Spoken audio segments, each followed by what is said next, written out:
What's going on, everybody? Good afternoon. Welcome to the Deeper Dive presented by SuperDraft. I'm Dave Loughran. With me, Adam Scherer, breaking down a 9-game baseball slate today on this wonderful Wednesday. It's July 29th. Adam, I'm going to tell you something you probably already know, but this Rangers team sucks, man. Any team that makes Madison Bumgarner look good is really bad. Sitting 87, 88 on his four-seamer. Doesn't matter. They can't get a base runner. Just a travesty. Similar yesterday. Couldn't bail Kyle Gibson out even though all of the runs were their fault. I don't know. I'm done. Good thing it's not on the main slate. How you feeling today? What are your thoughts, initial thoughts on this 9-game slate? I'm really excited to talk about it because you and I had talked about it privately before, but the first week or so of baseball season, it's kind of just like so easy because you don't have anything to look at outside of like last year's numbers. But this is the first slate where we have guys making their second start of the season. So obviously you're not taking too much away from those first starts, but there's at least a little bit more. We have a little bit more information than, I don't know. This is what happened last year. We'll see. Yeah. Madison Bumgarner has one swinging strike today, by the way, and they still can't get on base. I'm sick. Happy to have everyone with us, though. I don't like those guys. I do like you, and we're glad to have everyone in the room, in the chat. Hit that thumbs up so we can get started. As Josh would say, hit that thumbs up when you walk in the door. So we've got 9 games to get to. FanDuel, fortunately, running the same slate as DraftKings today, so that's nice. And then SuperDraft running the same slate as well. Actually, as a matter of fact, I believe SuperDraft left out the 7:05 games. So this is a 7-game slate on SuperDraft, 9 on FanDuel and DraftKings. Let's dive right into it with Pittsburgh and Milwaukee. This one was an ugly one yesterday. Brewers had a 6-2 lead going into the bottom of the 7th, blew it, and then gave up a 2-run home run after that. End up losing that one. Now you've got Brandon Woodruff making his second start of the year. Same with Joe Musgrove. There's a decent amount to talk about with these two guys, but let's go ahead and get it started with Woodruff, who is a solid strikeout pitcher, right? Almost a 30% strikeout pitcher last season across 493 batters faced. He had a swinging strike rate, 11.6%. Not bad, but we know that he is a talented guy. He can get punch outs, but this is also a Pirates lineup, Adam, that while it's not the most talented, they will make you fight for every single swing and miss. Yeah, it's not a good lineup, but there aren't a ton of guys that strike out a lot in it either. So, that's a concern. Woodruff in his first start went 5 innings, 85 pitches. So for all intents and purposes, he's stretched out for this one. You're not really seeing any pitchers go 110 pitches yet, but he should be able to go as deep as anyone. The strikeout stuff for him, like you said, it's really good. It's not a great strikeout matchup, but last year a strikeout percentage up around 29%. So that's good. And this is a slate where on DraftKings, where you have to roster 2 pitchers, you have some really expensive hitting and some really expensive pitching. So finding Woodruff in that mid-range does carry some appeal. There are a lot of pitchers around him that are similar and that I like a little bit more. But I think that Woodruff does at least have some upside for his salary. And it's good to see that he was, for one, got the 85 pitches in his last start, but 2, also not one of these pitchers that had issues with velocity his first time out. He averaged 97.1 miles per hour on his fastball, his four-seam fastball, which was actually up almost a full mile per hour from last season. I think another thing to consider too is what's the ownership going to look like with pitchers that are similarly priced? And we'll get to him much later in the show. But Andrew Heaney is one where he's $7,900 on DraftKings. He's projected for close to 40% ownership. Meanwhile, Woodruff is $200 more expensive, Adam, and he's projected for less than 7% ownership. What does that tell you going into a slate for tournaments? Yeah, I think it's a really interesting point because Heaney obviously is really good. He's got really good strikeout stuff. He's in a good matchup against Seattle, but his strikeout stuff is basically in line with Brandon Woodruff's. There's more concerns about Heaney's pitch count than Woodruff's because Heaney was pulled at 67 pitches last start while Woodruff got to 85. I think that while I like both pitchers and I think Heaney projects a little bit better, I think that that's definitely a spot that you could it's one spot out of what's going to be many on the slate where you could look to pivot to the lower owned guy because you're not sacrificing anything in the way of ceiling. All right, you want to talk about the bane of both of our existences? If we must. All right, so Joe Musgrove, my God, this guy. So last season, right, he was very good against righties. Like, not just okay. He was definitely above average against righties. Had a 149 ISO. Now, to be fair, his X ISO was 189, but he had an X WOBA of 300 and a WOBA of 290, both of which, if you're talking about like league average, at least in terms of the actual numbers, were both better than league average. Lefties, on the other hand, a real struggle for him. This is not new. He's not a strikeout pitcher. He's not a swing and miss guy. He's a control artist. He looks to paint the corners, and he needs to be hitting his spots. So when you look at what happened last year, and you can take over from here, Adam, against lefties, they had a 334 WOBA and a 219 ISO against them. He struck them out less than 20%. There's a pretty stark contrast between how he fares against lefties and righties, which means it's really important to look at what this lineup is going to look like for the Brewers, or what it already does look like. Yeah, it's a pretty terrifying lineup for Musgrove when you have 7 left-handed hitters in it. Christian Yelich, obviously really, really good. You have power from Smoke. You have some power from Logan Morrison. Overall, it's not the scariest group of lefties. I mean, Eric Sogard's not a great hitter, even though he will drive up pitch counts. Brock Holt, Ben Gamble, these guys aren't really, really that scary, but it's still guys from the left side, which does drive down Musgrove's strikeout numbers. But on the positive side, and this is only a DraftKings consideration since you need the 2 pitchers, but he's only $5,300, which obviously is really cheap for basically an average pitcher. But on top of that, he threw 99 pitches his first start of the season. So fully stretched out, no issues with pitch count for one of the cheapest pitchers on the slate. And one positive takeaway from that last start was last season against left-handed hitters who he struggled against, he threw his changeup about 19% of the time. He did have almost a 19% swinging strike percentage on that pitch. So it's a pitch that, were he to start throwing it more, you would expect him to get more swinging strikes and more strikeouts against lefties. In that first start of the season, he threw it 33% of the time to lefties. So again, it's one start. You don't want to read too much into it, but it's at least some positive that maybe Musgrove is going to have a little bit more success against lefties and makes you feel at least a little bit better about him in this spot. Yeah. Should we be worried about Yelich? I know it's really early, but if you look at Brooks Baseball, which I almost use exclusively for pitching, I don't know about you, I mostly always use it for pitching, but I wanted to know what it looked like in terms of how much contact he's making. Yelich has 44% whiffs per swing on off-speed stuff, 50% whiffs per swing on breaking stuff. It's pretty incredible. Now, granted, he hasn't seen that many pitches, but he has really struggled. He struck out 9 times and I think 23 plate appearances, might be at bats. He was horrible in this spring or summer camp games. He has 1 home run, but outside of that, he's been completely blanked. And the contact that he is making are basically tappers out to shortstop or to the pitcher. I know it's way too early, and I normally wouldn't even bring this up, but when you have your kneecap blown out, do you think this is something we should be concerned about? No. I mean, obviously I would rather those numbers not be the case. And I think the most concerning numbers are the swing strike numbers, because that can be more indicative of timing issues and stuff like that.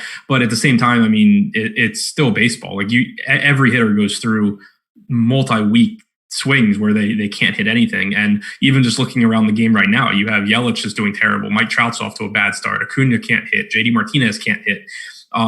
It's just, I think for daily purposes, if you start getting into the weeds on hitters, kind of the way that you do on pitchers, but because the sample size is so small, you're talking 4 at-bats per game and a week into the season, like 30 at-bats or whatever, you're probably going to end up doing more harm than good trying to guess which guys have legitimate issues and which guys just aren't off to a good start. I agree. Like I said, normally I would never even bring something like this up, but it wasn't exactly a minor injury that he suffered. You know what I mean? So I guess we'll find out. He's got a 13% swinging strike rate.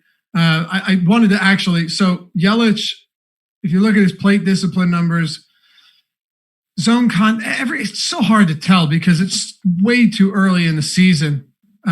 Outside contact is down like 20% from a couple of years ago, last year, and then contact, again, take it with a grain of salt, but hard contact his contact rates are pretty much all where they were. So that's a good thing, I guess, but I'll definitely be paying attention to it. Not a suggestion to not play him, but however long this lasts is something we need to watch out for. What about hitters? So I think that, normally you would want left-handed power against Musgrove if you're not rostering him. So I think that, Yelich obviously is expensive, but if you can get there, then cool. The first baseman, Morrison and Smoke, both look like really good value options because they do have some power from the left side. They both have massive strikeout issues, but depending on, at least to this point, as of last season, Musgrove struggles to strike out lefties. So that would play to their strengths if those struggles continue. So I think they both look like good value options on a slate where there's not a lot of value amongst bats that actually have upside. From the Pittsburgh side, not a whole lot that I see there because I do have a ton of respect for Woodruff with his really high strikeout percentage and also a really high ground ball percentage. Yeah, for me, it's going to be pretty much all Brewers. I get it. Said this morning with Josh, and you just mentioned a minute ago that, Musgrove at that price, you could make the argument for him. Totally understand, especially at a pitcher-friendly park in PNC. But it's a scary lineup, and I'm more than willing to run out some lefties here. What do Brewers stacks look like in terms of ownership today? Are they up there? Are they down there? They're at around 6%. Okay. So somewhere in the middle, which that's probably where they should be. Anything else on this game? Nope.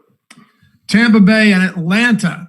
How about this one? Mike Soroka, the guy who's really good, but really good in a real life sense, not necessarily in a fantasy sense, not someone that is going to go out there at $9,500 and rack up strikeouts at a high clip.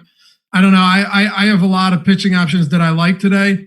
And I think Soroka, to me, just doesn't have the ceiling. Maybe you have a different opinion.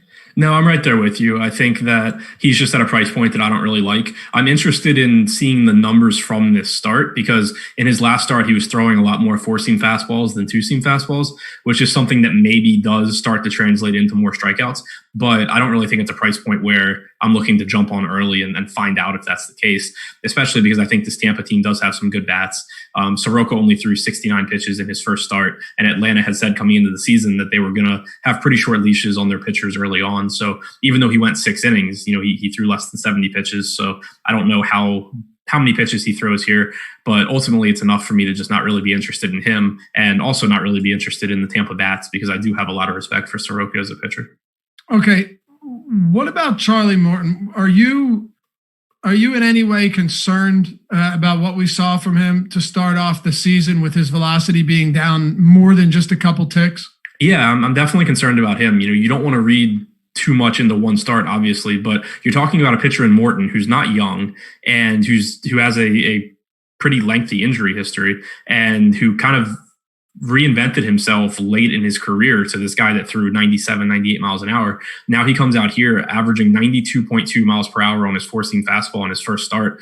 That's down 2.5 miles per hour from last season. It certainly could be nothing, but it also just could be a problem. And when you're talking about an Atlanta team that is really good offensively, it's not like it's a spot where I would really be looking to get to Morton anyway. But now I had even more concern since he looked really bad in his first start. Yeah, and he was throwing a ton of fastballs in that start too. 38% of his pitches were four-seamers. So I don't know. Here's why I don't really have much interest to kind of piggyback off of what you were saying. Even if there were no issues there at all with him, I'm still not really looking to pick on this Braves offense. Right. It's not a really appealing price point for him. He's almost 11K on DraftKings. The Braves are good. There's a lot of high upside guys in the mid range, and then there's better pitchers at the top than Morton. So even if you were healthy, or even if I knew for sure there were no issues there, I don't think I'd be getting to him anyway. But having those issues makes it even easier not to. So I've been waiting to ask you about this one. We all know that if you can pick up on a weakness or a problem or even an improvement before anybody else, it can take you a really long way in the DFS world and in the betting space, right? If this does happen to continue with Charlie Morton, the Braves stack ownership right now is at 0.3%, top stack potential or probability at 3.5%. Do you think you could talk yourself into getting some Braves stacks in there against Morton if he runs into the same issue as last week, where he gave up seven hits, 6 earned runs, and struck out only 4? The problem is, well, for one, there's 18 teams on the slate. So, obviously you're kind of running a thin margin there anyway.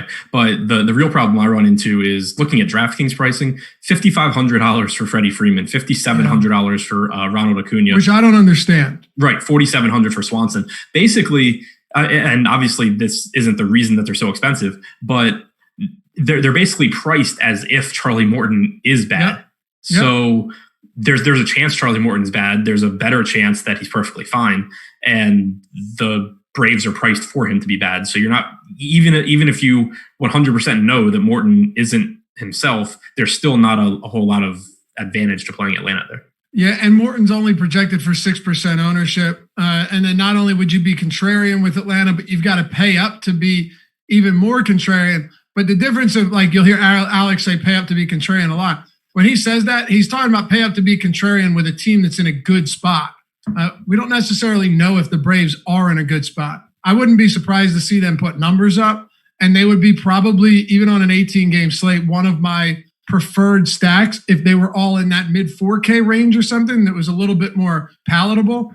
But I just don't think I can get there. Hitting in this game altogether doesn't do it for me because I respect Soroka enough. I just don't want to play him in my lineups. Yeah, the Braves would be like the perfect team where with so many teams being expensive on this slate, where if they were priced for actual like good Morton, they'd be the perfect tournament team where you're just playing their upside, hoping that Morton is messed up, but you're already paying a premium for him. So, outside of the fact that the Braves are a really talented offense and it's baseball, there's no analysis beyond that that's going to say, oh yeah, the Braves make a lot of sense here.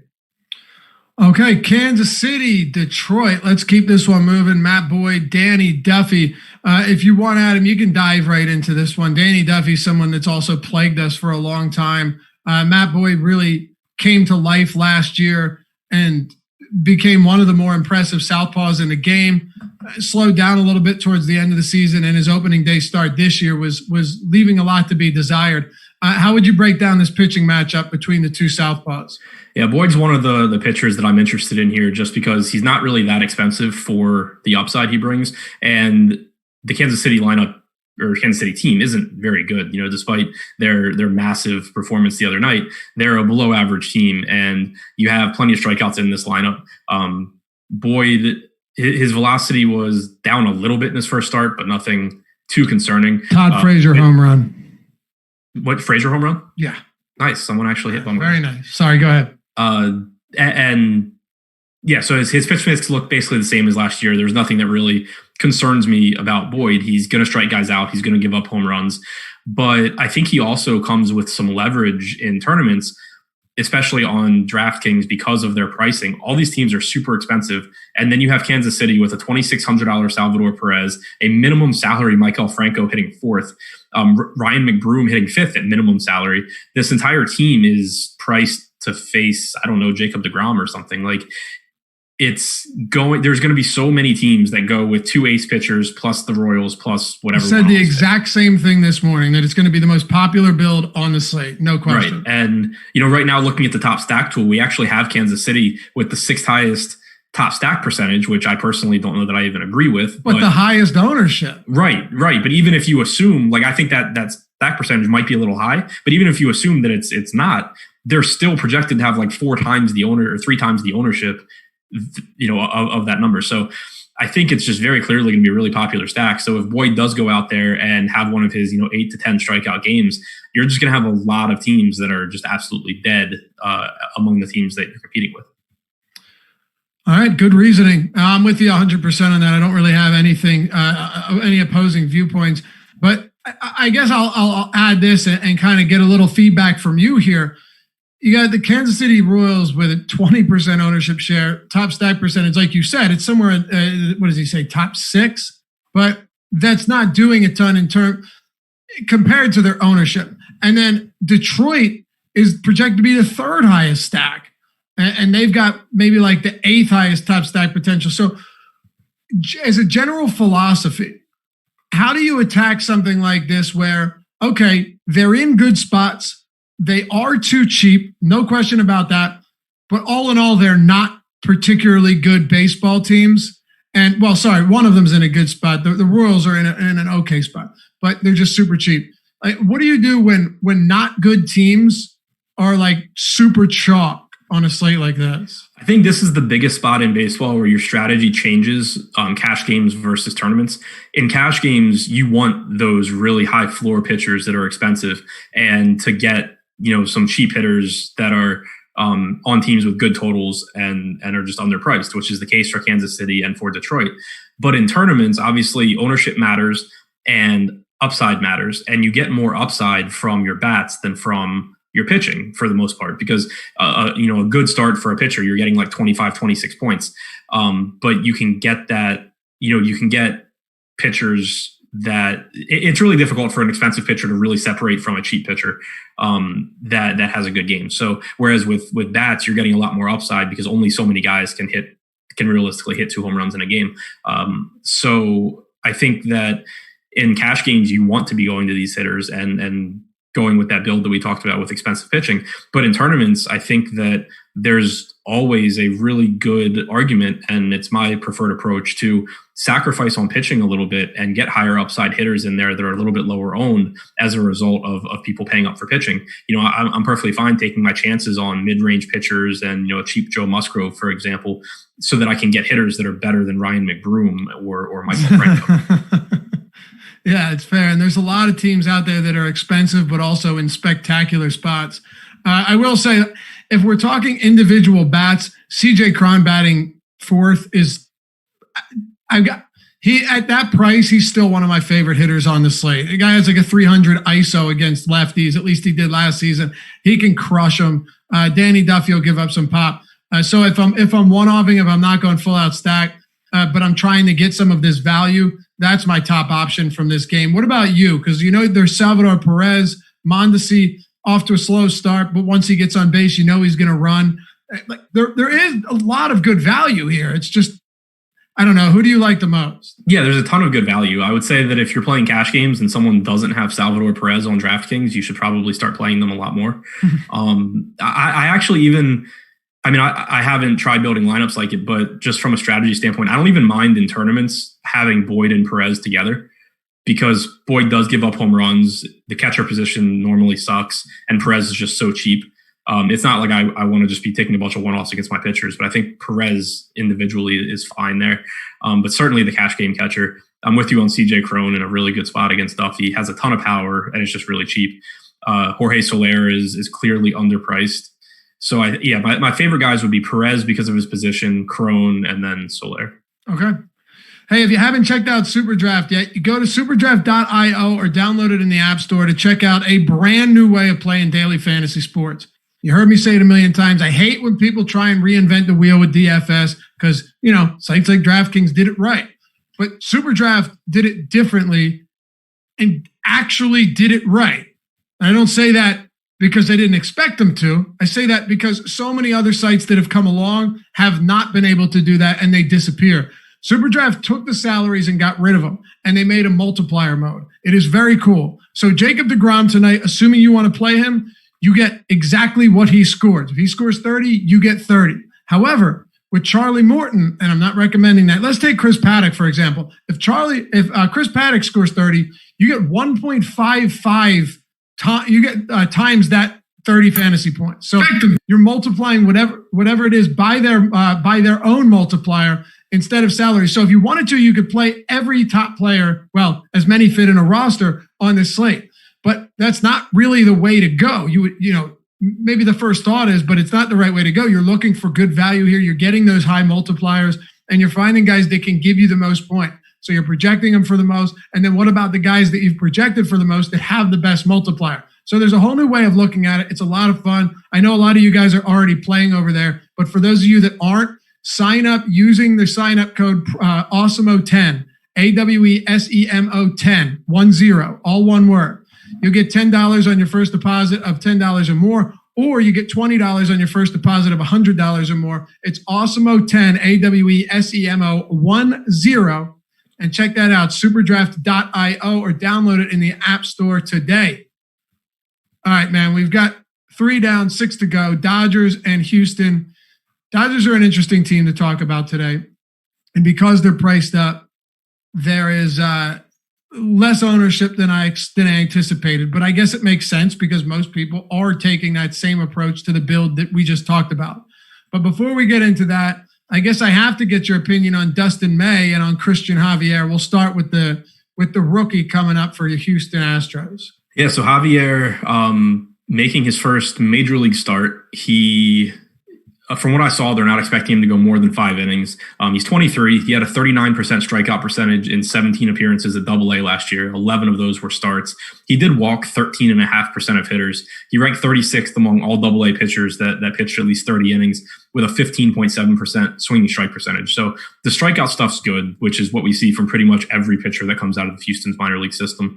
The walks are an issue, and that's something that certainly concerns me when you talk about a Dodgers team that has so many good hitters, so many veteran hitters that will make him work deep in the counts and use it to their advantage. So I think it's a really tough spot for Javier. It makes me really like the Dodgers because you have a pitcher who we don't expect much out of him at the major league level at this point. And then you also have a Houston team that their pitching in general is pretty depleted right now. They just used a bunch of relievers last night also. So I think that the Dodgers are a really high upside stack here. They're relatively expensive, so it's tough to get to them, as you said. But that makes them, this is, I think, a good spot to pay up to be contrarian in tournaments. We have them right now with the second highest top stack percentage on the slate, and their ownership much lower than that. So the Dodgers are a team that I really like in tournaments as a stack. I would love to know what the stadium is like that he pitched at, because he gave up like no home runs, but had a extraordinarily high fly ball rate. And I don't know what to make of that, but I would say if you're coming into the majors and you're going up against this Dodgers team, a lot of those fly balls are probably going to turn into home runs. A lot of strikeouts, though, a lot of walks. I'm not going anywhere near him today. I told Josh, I expect him to come out there, like strike out 2 of the first 3, put down the side, and then walk 3 straight in the second or something like that. Who was the guy last year that came up? There was some excitement around him because he had a wicked K rate, but walked everybody. He didn't strike out. It was against Boston. Are you talking about for the Astros? No. Oh, because I was thinking this guy's numbers reminded me of Jose Urquidy. That was Urquidy Astros? Yeah. It might not have been him. I'd have to remember. I think I remember who you're talking about, and I have no idea who you're talking. Like, I remember what you're talking about, but I don't remember who it was. No, maybe he was on Boston, and I think he faced the Rangers. That's what it was. I just can't remember who it was. But he came out, struck out the side, and then was out in the second inning because he walked like 5 guys in a row. I could see that happening today. And I don't want that to happen if I'm stacking Dodger bats. I don't want the walks unless they're resulting in a 3-run home run or a grand slam. But it's just very difficult to get away from him. So from the Dodgers. So I'm on them as well. What about Houston bats against Dustin May? Less excited for Houston, I think. I'm still getting to a little bit right now. We have them with kind of with a middle of the road top stack percentage and their ownership pretty much where it should be. Dustin May is one of the better pitching prospects in baseball. He actually was throwing a lot harder in his first start than he did last year, and he already threw hard. In his first start, he went 4 1/3, 60 pitches, but he was averaging 97.9 miles an hour on his sinker. Last year, he averaged 95.6 miles an hour, so up over 2 miles per hour on that pitch. He's, I think, legitimately good and not really someone that I'm looking to target. Completely unrelated, but Joe Kelly suspended 8 games for last night's actions. They gave him 8, huh? Yeah. That one guy's going to be disappointed they didn't give him the season. Wow. 8 games. All right. The chemistry teacher. That was a fun inning, though, wasn't it? Bottom 6th. Oof. Yeah, it was great. The John Boy breakdown was even better. What was it? I thought you were the one that sent it to me. Oh, no, someone else sent it to me. I'll send it to you after the show. Yeah, it wasn't me. John Boy broke down the inning. Oh, okay. Cool. I have to take a look at that. Anything else for the Dodgers in Houston, though? No. All right. New York Mets, Boston. It's very rare that you see the Boston Red Sox, even with Mookie Betts not in the lineup anymore, with a 3.1 implied total. It's still very low for them. There's no question. Now they go up against Jacob deGrom, who threw 5 almost perfect innings in his debut against the tough Atlanta team. Struck out 8, allowed 1 hit, no runs, 5 innings, 72 pitches. He had back tightness prior to this, and I'm worried. I'm really not even that worried because I just prefer Garrett Cole more. But do you worry that if you're pulled at 72 pitches in a game that was decided by 1 run, like this was not they were not routing them by any means, that he comes out after 72 pitches? At $12,000, how much certainty or even confidence can you have that he throws more than 85 pitches today? Yeah, I think it's definitely concerning, mostly because of the salary and also because of the way the slate breaks down. This isn't the same as the other day when you had Glasnow and there was just no other pitcher on the slate that, really rivaled him and Josh James in terms of upside. And he wasn't $12,000. Right. He was only $8,900 also. It's not even the same as yesterday where you had legitimate concerns about Walker Buehler, but there was nobody on the slate that strikes out guys like Buehler does. Mm-hmm. Here you have guys to choose from at the top. You have guys to choose from in the middle. You have some cheap arms you can choose from. There's a lot of opportunity cost at pitcher today. And that does concern me when you're talking about a pitcher in the ground that you don't really know how deep they're going to go into the game. Granted, because of the rain out, Garrett Cole also only threw 75 pitches, but I think that I feel more confident in Cole's ability to go deep than DeGrom's. DeGrom he was throwing hard. His velocity was up, averaged over 98 miles an hour on his fastball. So that looked really good. And he's certainly a viable pivot at the top to Cole, if you hope that basically you run good on how deep into the game he can go. But there's enough pivot points on this slate that I don't think that's going to be one that I really get to. I haven't seen this, but Shuey Diskind in chat says that Rojas announced 80 to 100 today in press conference. That is a pretty wide range. Yeah. Right? I was going to say I will also announce 80 to 100. Right, exactly. Yeah. He's going 30 to 100. I get it's a little bit less extreme than that, but 20 pitches could be a pretty stark contrast in what kind of production. For DeGrom, that could be 2 additional innings. I was going to say 80 to 100 pitches means he's going to throw between 5 and 7 innings, basically. Yeah. Assuming he doesn't get in trouble. Right. Which it's DeGrom, so I'm not... the only real takeaway for me there is them throwing out the number 100 at least means that if he's pitching really well, he's not getting yanked at 82 pitches, most likely. Right. But he was pitching really well last time. He got yanked at 72. Right. So I really don't know. It's just, hopefully I'm not going to have much DeGrom anyway. But anyway, what about Nathan Eovaldi against the New York Mets here? The Mets have a run total of 4-5. So this is not expected to be a high scoring affair on either end. Yeah, it's not a spot that I'm really going to be getting to. Eovaldi, that is expensive enough to where I would rather just save money and go to Musgrove or find the money for someone like Andrew Heaney or Brandon Woodruff. Not the most favorable matchup against the Mets, a pretty decent offense there. And Eovaldi, decent strikeout stuff, but nothing special. He does throw hard. Hopefully he starts to throw his splitter a little bit more and get more swings and misses, but pretty neutral on him. Don't really see him getting into my lineups. On the Mets, not much that I really want there either. I think Brandon Nimmo leading off at 3,500 looks like a good value. But outside of that, there's not a whole lot that I like. I do want to double back real quick because I hadn't seen Houston's lineup. Kyle Tucker's leading off at 3,500. He also is a good value. Oh, he is leading off. Okay. Yeah, whenever every once in a while you get these spots where the Astros are going to give you good value at the top of the order. It's not very often. But 3K Michael Brantley also. I'm not. I was really going to sure say the same. Happens. Yeah, I was going to say the same thing. That's pretty incentivizing at $3,000 batting cleanup against a righty.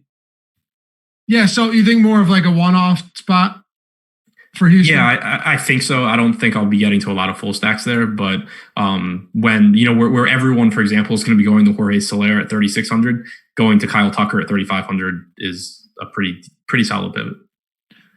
Is there anything else for Boston and New York that stands out to you? You mentioned Brandon Nimmo. There's, I guess, a couple spots here, but I really want nothing from Boston against DeGrom. He's that good, and I don't see any reason to take that risk, even if some of them, and actually many of them, are discounted. But does anything else stand out on either side? Mostly Mets. Christian Vasquez is $1,600 more than Salvador Perez chasing Jacob deGrom. Wow. But no, I'm not going to the Red Sox. And outside of maybe taking some shots on Brandon Nimmo, I don't see much on the Mets. Yeah, the bottom half of that Red Sox lineup is not that great. I'll tell you that much. Red Sox team is not that great. No, but at least you got some guys in the top half of the lineup that can do some damage. Other than that, it looks pretty gross. Okay, what are we through 5? 4 to go. Let's keep it moving. Baltimore, New York Yankees. This game wasn't scheduled. The whole series between the Philadelphia Phillies and the New York Yankees got canceled because the Marlins had a Corona party, brought it to Citizens Bank Park, and did their best to spread it to the Phillies. However, we still haven't gotten the results back yet. I think they did original tests that looked okay, but then you got to wait again and take another one. Did you see anything additionally on that? Because I haven't, and I've been checking. They said that they would expect results to come back positive if they were going to by Saturday, so the Phillies have been canceled through Saturday. Is that right? Yep. When did that news come out? This afternoon. Huh. Oh, wait. Yeah. That's just the Yankees series because they were off on Friday anyway. Got a little bit confused there. Yeah. The series with the Yankees was supposed to be 4 games. So, yeah. Cancel the series.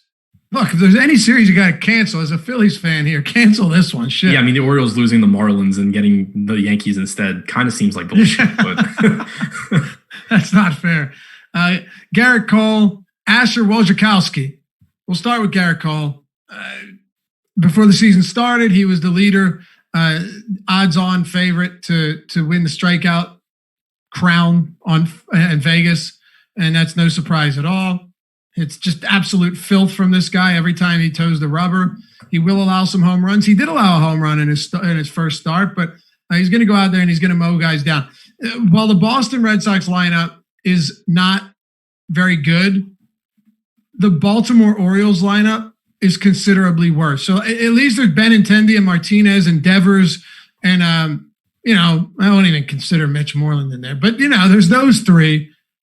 When you get to this Orioles lineup, Santander, Austin Hayes, Jose Iglesias, Rio Ruiz, Hanser Alberto, Renato Nunez, Dwight Smith Jr., Pedro Severino, and DJ Stewart. That's what Garrett Cole gets today, man. Yeah, and so in addition to the Orioles lineup obviously not being as good as the Red Sox lineup, you talk about how good Jacob deGrom is, and he struck out 32% of hitters last year. Garrett Cole struck out 7.6% more hitters. He struck out 39.6% hitters last season, and now he's facing the Orioles at a cheaper price tag than deGrom. I think clearly someone you're going to want to get to in your cash games where there's no problem with using those cheap Kansas City and Detroit bats. In tournaments, I still think someone that you want to get to as much as you can. Obviously, you'll want to get a little bit more creative in those lineups than going to Kansas City, but all the upside in the world for Cole here. Went 5 innings, 75 pitches, and then had to come out of the game. Well, the game ended in his first start. I fully expect him to be able to go deeper than that here, and it's a really, really good spot against Baltimore. Yeah, it's perfect. 11,400 on DraftKings, 11,700 on FanDuel. This should surprise nobody, but Jacob deGrom on SuperDraft. Not Jacob deGrom, sorry. Garrett Cole on SuperDraft. Is he not on this slate? Who's that? Oh, yeah, you know what? Garrett Cole's not on this slate. I was going to say it shouldn't surprise anybody, but Garrett Cole has a 1x multiplier. And then I was going to look it up just to be sure, but we all knew that he would. Yeah, he's not on this one. Okay. I guess they must not have adjusted for the for this game coming into play being rescheduled. So 11-4, 11-7. Going back to what we talked about with people going too expensive pitchers and, Royals or Tigers or whatever, is there a way to go Garrett Cole, cheap pitcher, and then still get some good expensive stacks that we like? Yeah, I think especially with Musgrove being 5,300, right now we don't have Musgrove projected for much ownership on DraftKings, but I think that'll change for that reason. You can go Garrett Cole plus Musgrove and you're spending $16K a pitcher, which is basically the same as if you go Heaney plus Woodruff or something like that. So I think that's one route that'll probably be pretty popular, but it does give you access to Cole. You're taking on a bit more risk by dropping down to Musgrove against the Brewers, obviously, than going to some of those other mid-range guys, but it'll let you get to the bats you want in tournaments. Okay, let's talk about those bats. We like Garrett Cole, and now you've got the Yankees hitters. Their implied totals up to 6.1. I still like the over on that, honestly.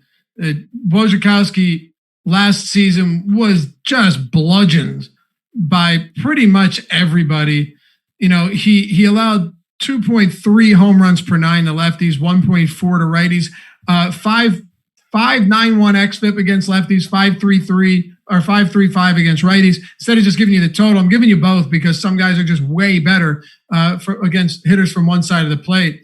He did a decent job of striking out righties, around 25%, but that was like the one silver lining here, man. He had a 56% fly ball rate to same-handed bats. There's a lot of trouble coming his way tonight. Yeah, it kind of scares me because, like, in large field tournaments, I sort of like the idea of getting to Woj because he's so cheap. And he because did this shit last year, too. He definitely did. He struck out almost 25% of righties, and you have a lineup here with 6 righties where they either hit home runs or they strike out, and all Woj does is get strikeouts and give up home runs.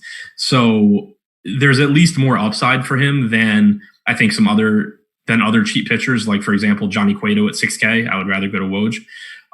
But that being said, I think I'm going to be able to make good lineups, especially in smaller field tournaments that don't need to involve a pitcher against a team with a 6 implied run total. On the other side, it's obviously a really high upside spot for New York. Wojciechowski, while he does get strikeouts against righties, gives up a lot of power to him. A lot of 234 expected ISO last year to lefties. He allowed a 240 expected ISO with the lower strikeout percentage. So, still going to guys like Judge, Torres, Stanton, Hicks is going to give you a really high ceiling. I'm not really sure how easy it'll be to get to Mike Ford at 5,300 on DraftKings, but the 4 guys sitting before him seem appropriately priced. They are, God, they are expensive. Yeah, that'll be the hardest part. That being said, in the crunch I ran before the show, which I'm trying to update right now but haven't finished yet, they were still my highest owned stack on DraftKings. Were they? Yeah. How'd you make this? Is crazy though. We've seen a lot of expensive stacks or lineups. Do you remember seeing one where the 1 through 8 hitters were all above 5K? No, it's pretty crazy. Right? And then Brett I'm looking now, kind of trying to see what my pitching exposures look like to make that happen. Had a good amount of Musgrove, good amount of like Paddock and Heaney, which makes sense. I don't know. Maybe they weren't the best Yankee stacks. But even if they weren't, they're all above 5K anyway. Yeah. So, I mean, the top lineup I'm looking at right now. Okay. So it's like I have Judge, Stanton, Torres, LeMahieu, and Sanchez with Musgrove, Paddock. But then you're using like Kyle Tucker, Michael Brantley, Maikel Franco at 2K. I'm fine with that, actually. Yeah. It's actually a really good lineup. I have no issues with that at all. Read that one more time, just so everyone can hear this back. You don't have to read the whole thing. I guess it doesn't really matter, but it's how many Yankees? 4? 5 Yankees: Sanchez, LeMahieu, Torres, Stanton, Judge, with Paddock, Musgrove. It's not bad. No, I don't. If you can get one of Paddock or someone in that price range in there, I'm comfortable with that. Top Yankee bats for today. Any? Yeah, any of them. I mean, I wouldn't watch Giancarlo Stanton's at bats because there's a really good chance that he's just missing balls by like 8 feet. Mm-hmm. But if Woj hangs one, then he'll hit it really far. All right, sounds good. Yeah, Camden Yards, it's going to be warm now. I think 90 degrees. So, well, you're in Baltimore, right? It's hot out there today? Right now, I'm a half hour outside of it. Oh, that's right. But it's hot. I'm sweating sitting here doing the show. Yeah. You know what else is hot? Awesemo.com's Awesemo Plus All Access subscriptions. That's right. No, in all seriousness, though, we're giving you half off. We want you to try it out with sports starting back up, with golf and baseball and basketball and football, hopefully coming shortly, and MMA and NASCAR and literally everything. And any contest they've got, we've got content for it. We've got projections and ownership and top stack tools and top everything tools, whether it's racer, driver, fighter, you name it, golfer. All of it developed and used by Alex Baker himself, who's just won 400,000 in the past 2 days, 300,000. That's not an exaggeration. It's got to be around 300,000 using the same tools that we have at Awesemo.com. We also had somebody in our Slack chat just hit us up. Was it 100K he just won, Adam? Did you see that?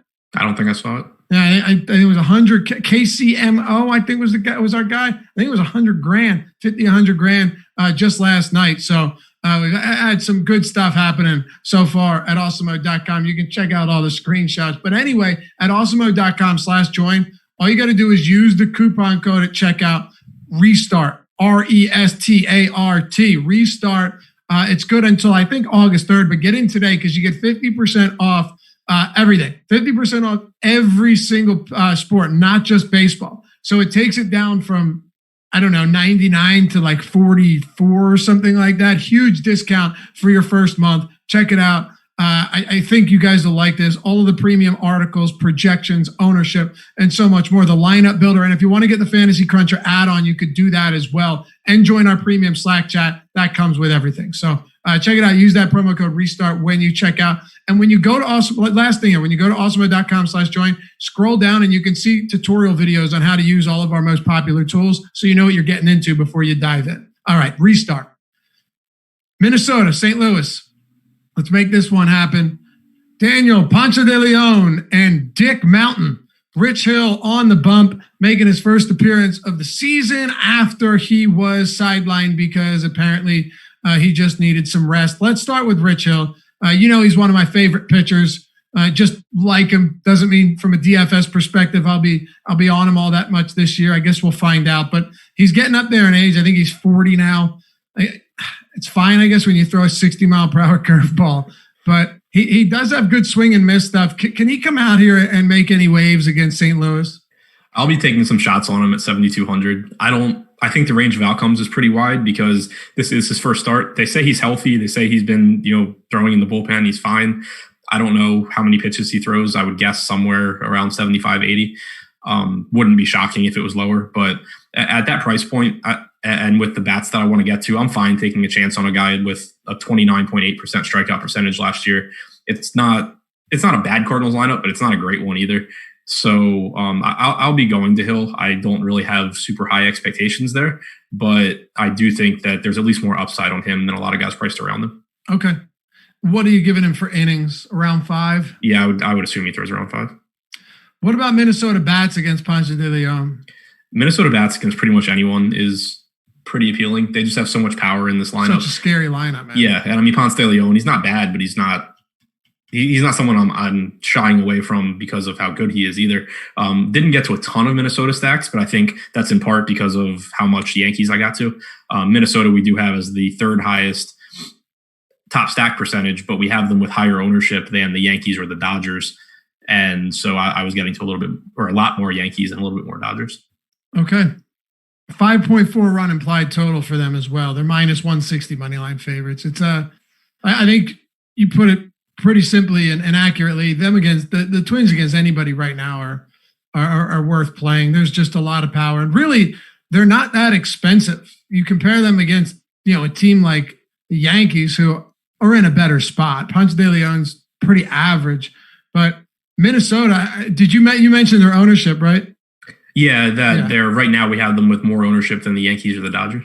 Yep, and they have the good thing is they also have a top stack probability of one of the higher top stack chances on this slate. So it's not like a ton of ownership and very little shot of being a top stack. There is something to be said there.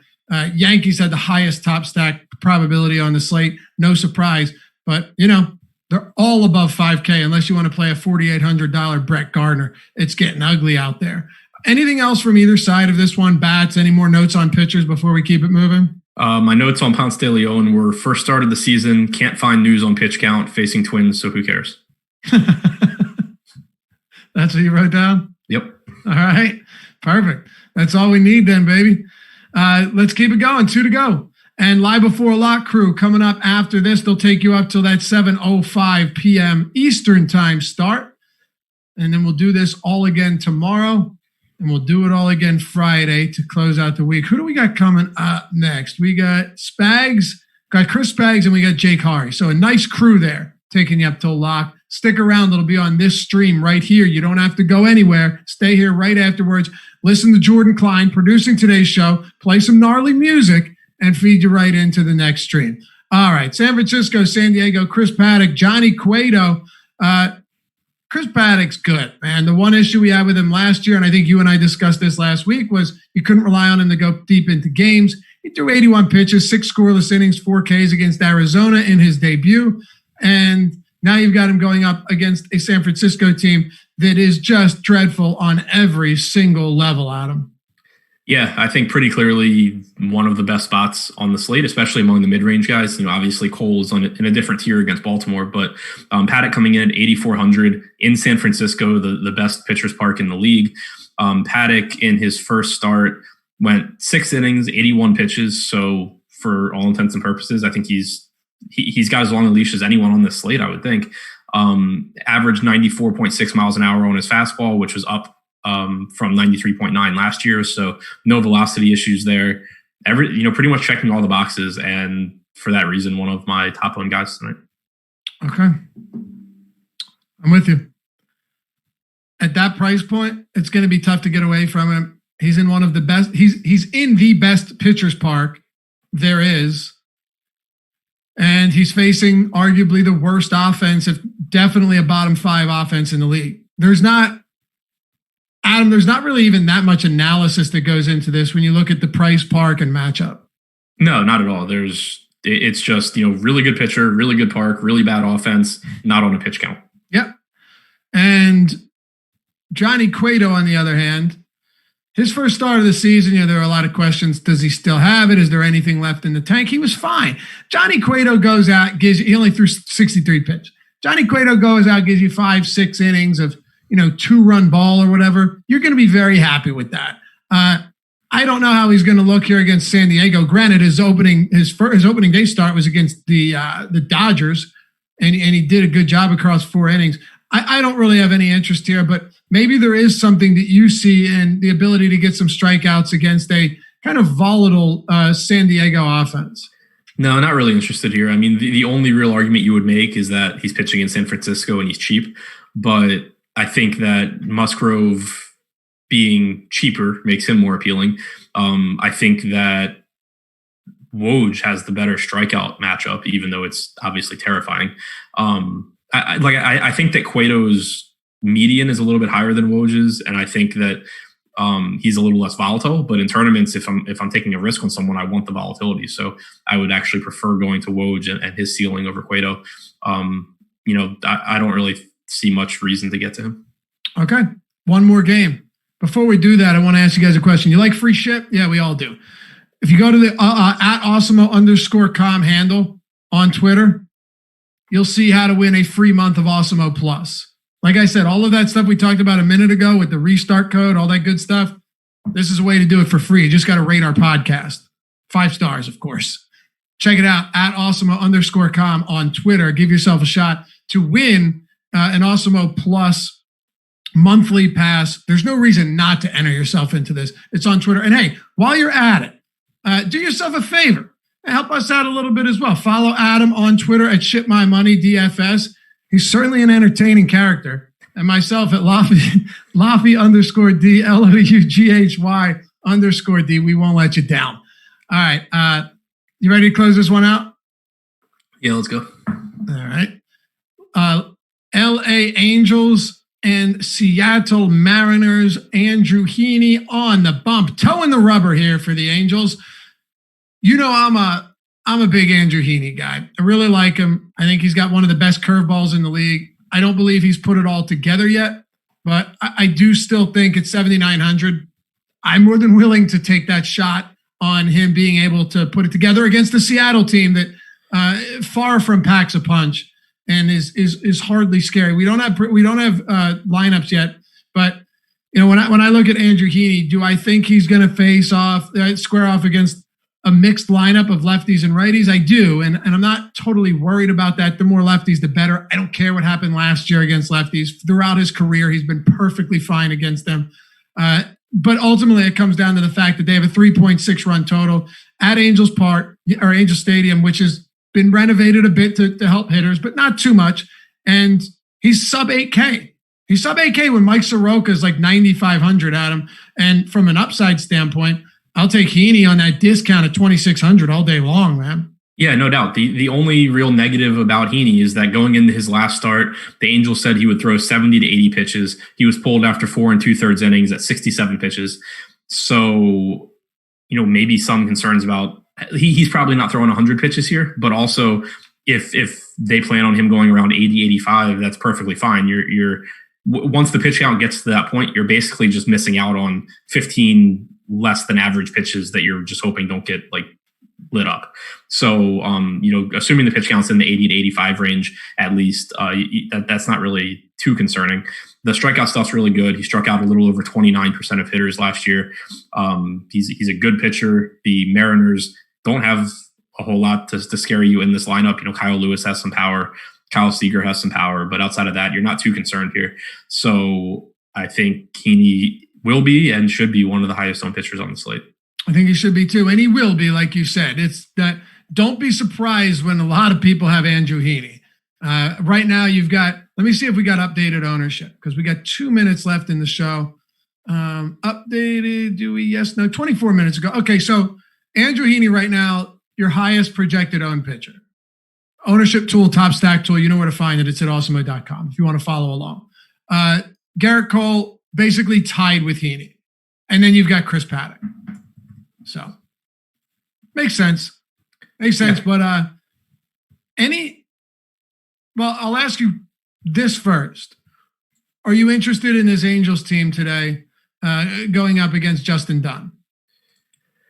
I think that they're a decent team. Justin Dunn shouldn't be bad, but also doesn't seem like he's great either. I'm not shying away there. You do have potentially a lot of power in this team. Obviously, we'll have to wait and see the lineup, but Rendon came back yesterday. Ohtani was in the lineup yesterday. Assuming you get that 2 through 5 of Trout, Rendon, Upton, and Ohtani, that's a pretty nice ceiling among those guys. Right now, we have the Angels with the 4th highest top stack percentage. We have them being a little bit under-owned. So I do think that it makes them an appealing tournament target. I just refreshed the top stack tool. Ownership came up on the Yankees. So that probably took a little bit of the ownership away from the Angels. Look what you've done. I know. No, I'm kidding. I do think it's funny that people think that affects that it affects overall ownership, with 200,000 entries. Right. But their ownership came up a lot. Came up 6%. Yeah, I'm really interested to see how my final crunch ends up, because the one that I did before the show was with the Yankees being drastically under-owned, whereas now we have them pretty much where they should be. Yeah, it makes me like the Dodgers even more, to be honest with you. Any to close this show out, do you have any pitchers, and we'll make this quick because we're up against it, we're right on the nose, any pitchers that are looking at very little ownership that you're willing to consider here? I guess the lowest would be 7% Musgrove and 8% Woodruff, right? Yeah, if I still don't buy that ownership on Musgrove, but yeah, Musgrove would be the guy, I guess, and then Woodruff at the low ownership also. All right. Hey, thanks for hanging out as always, watching the show. Hit that thumbs up. Well, not before you leave, but before you listen to some killer jams. Subscribe and hit that notification bell as well. If you haven't done so yet, you'll always know when we're dropping new content here at the youtube.com/Awesemo channel. Appreciate you guys. Good luck tonight. We'll catch you back here tomorrow in the Deeper Dive presented by SuperDraft.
what's up, guys? We should be live now, and I think I nailed that intro. I'm feeling good about myself, but hello, everybody. Welcome to another day here, the Awesemo Live Before Lock show, taking you through the day's MLB slate. A lot of games, still a few missing teams from the league who've disappeared like a monument in Carmen, San Diego, but we will continue to persevere as always. I'm Chris Spags, joined once again by the man in MLB, the man in NHL, the man just across the board, the baseball savant himself, Jake Hari. How are you doing, Jake?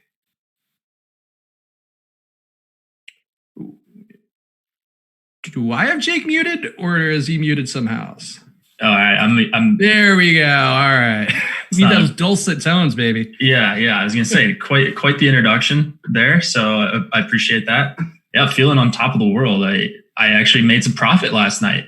What? That's crazy. Yeah, I should have had more San Diego, but my numbers told me to back off them just a little bit, but it still ended up being successful. I saw a bunch of people at the site did really well, and this slate looks pretty good. I just got done watching the deeper dive, as all the people watching this probably did as well. So I'm feeling pretty good about this slate, man. Yeah, I'm feeling better than I did yesterday with my Jeff Samardzija exposure, but I was just glad one of us is right here, and that's always the goal. We present the takes here, and sometimes it is not Shark Week, especially when it does involve Jeff Samardzija. But the good news for all of you guys out there is that there is a lot going on at Awesemo.com. The return of NBA coming up tomorrow is a big one. There's going to be a lot of deals for you for the rest of this week at Awesemo.com/join. Take advantage of the promo code RESTART. It gets you half off of the Awesemo Plus package for a month for that first month. The most important month. You're going to hopefully get some profits to pay for that every single time. But please go and take advantage of that at Awesemo.com/join. The promo code RESTART. Get yourself some NBA projections, PGA. A lot of stars playing this WGC tournament this week. And we have, of course, a ton of content here from all of the guys doing our PGA stuff here on this YouTube channel. So make sure to get in there. Awesemo.com/join. Use the promo code RESTART for half off that first month.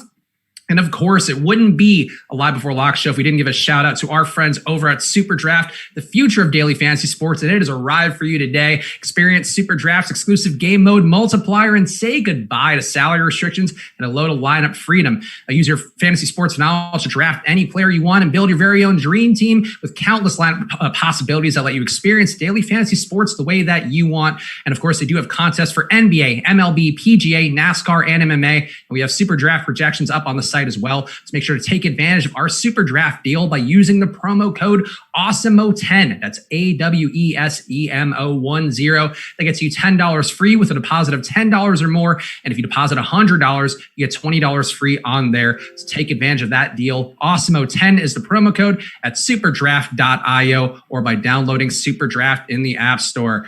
All right, Jake, let's talk about the slate. We got two chalk pitchers above and beyond. Yesterday, we were not team Patrick Sandoval, and that ended up being the right take. So let's try to get the pitching right today, Jake.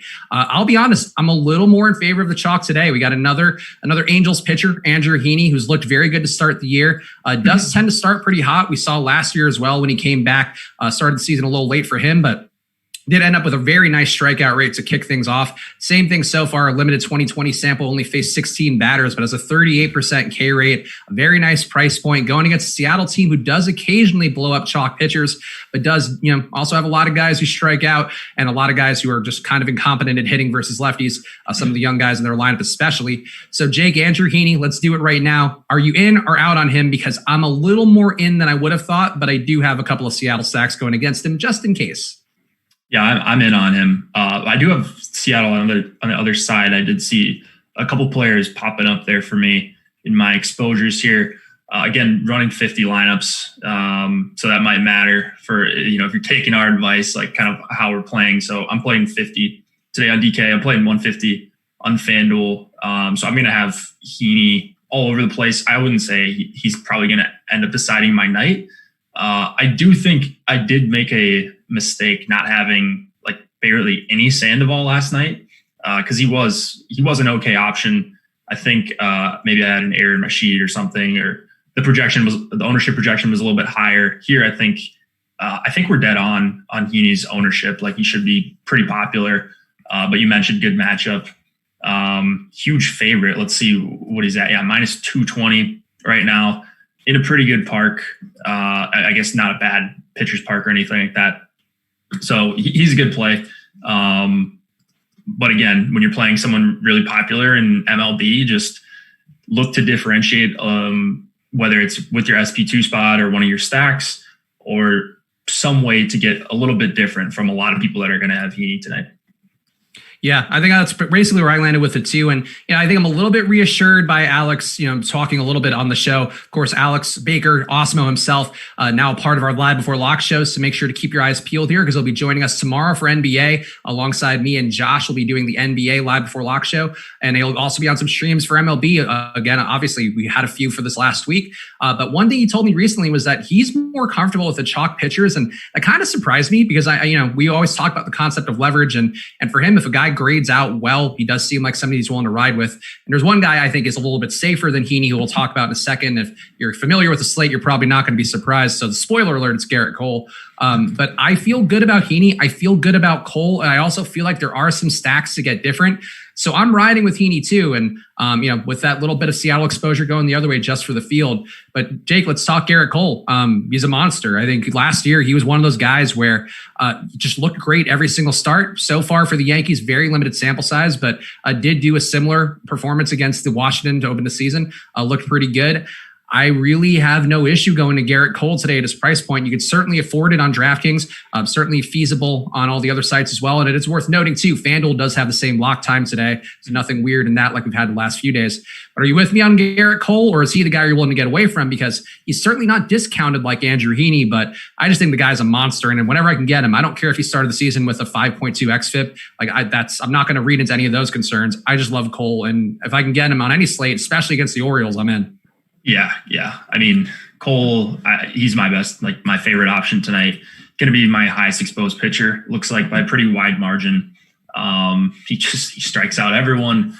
I don't see Baltimore being that tough of a matchup. It's a 3.1 total. He's got a ton working for him here. What about weather in Baltimore? I guess I don't remember if the deeper dive guys hit on that, but I'm seeing on one site that maybe it's a little bit of a concern. Doesn't look like a super high chance of precipitation, but now that I'm kind of talking through this, I want to make sure the weather is at least 90% good to go before I essentially have Cole on 3/4 of my lineups tonight. So you're heavy on him, and the weather's the only thing that you might worry about. And right now we do have him as a 0% chance of postponement in Awesemo's most recent projections. Though I see what you're seeing, Jake, on some sites out there that track the weather alongside lineups. They have this game potentially in yellow. Also, the wind blowing out too. It looks like pretty heavily. So for whatever that's worth, maybe more of a boost for the Yankees than it is for the Orioles, because we don't expect the Orioles to have a ton of success, even if they do. A guy like Rio Ruiz popping off a home run, I don't think will blow up Garrett Cole's day by any stretch. But yeah, it does seem clear, something to keep an eye on. And of course, if we have any changes in the weather, we'll let you guys know. But make sure you're getting that postponement risk on your projections as well with that awesemo.com/join page, and use that promo code RESTART for half off your first month. The postponement risk is part of our little Excel chart there that you can just pull for yourself and keep tabs on for as things update throughout the day. So honestly, Jake, I have a couple of other pitchers I feel like are worth hitting on, and it's, more of the exercise, more of the, if you're entering a bunch of lineups, there are ways to go. But before we get to some of the more playable guys, just take me through real fast some of these cheaper dudes who may pop off. I know Christian Javier is starting as part of the results of Justin Verlander vacating his spot in the Houston lineup. He's a guy who's expected, I think he can throw up to 5 innings, but I don't see a ton of reason to go his way. Besides that, we don't have much in the name of super unknown quantities. Ponce de Leon for St. Louis, we know him well enough. Justin Dunn, I feel like not a guy I want any of, but Jake, these sort of guys that we don't talk about a ton here, that trio in particular, Dunn and these other, what is that dude? I forgot already. Christian Javier, yeah. Any of these guys seem relevant to you for the slate, or should we just skip over them entirely? They're not relevant to me right now on DK, which is basically the only place they'd be relevant. So I don't really have any of these guys.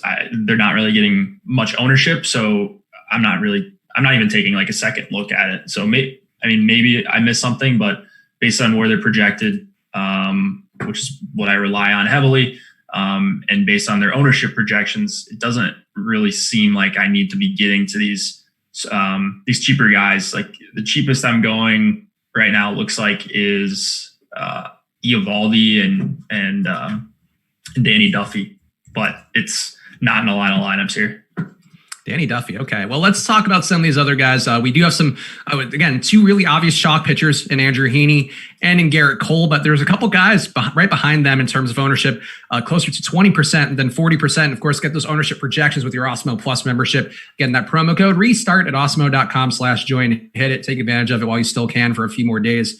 But we have three guys over 20% projected ownership on DraftKings, one guy lagging behind. So let's talk about them.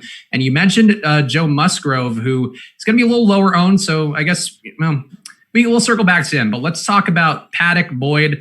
Boyd's a guy that I liked a good amount of times last year. This year, I'm a little bit uncertain on him. Didn't feel the need to get to him on this slate. Kansas City value stack. So you are theoretically getting some leverage on the bats for Kansas City because they're going to be owned once again. But still, as Awesemo's talked about, not the biggest, most important part of building a lineup here is getting leverage on a stack. So for me, I got one lineup with Boyd. I like Boyd. I don't see the reason to have more than that given the slate that we have here and some of the other guys and their price points. But how do you feel about Matthew Boyd? I don't love it. Just because there's a pretty decent total going against him. And then he's just going to get a bunch of righties. And it's not like Boyd has an issue giving up power. And you put four pretty decent righties to start. You still got Mondesi in there. I don't know. I mean, if he's going to be 20% owned tonight, it doesn't matter as much for pitching, but if he's going to be 20% on DK, I'm looking to go elsewhere.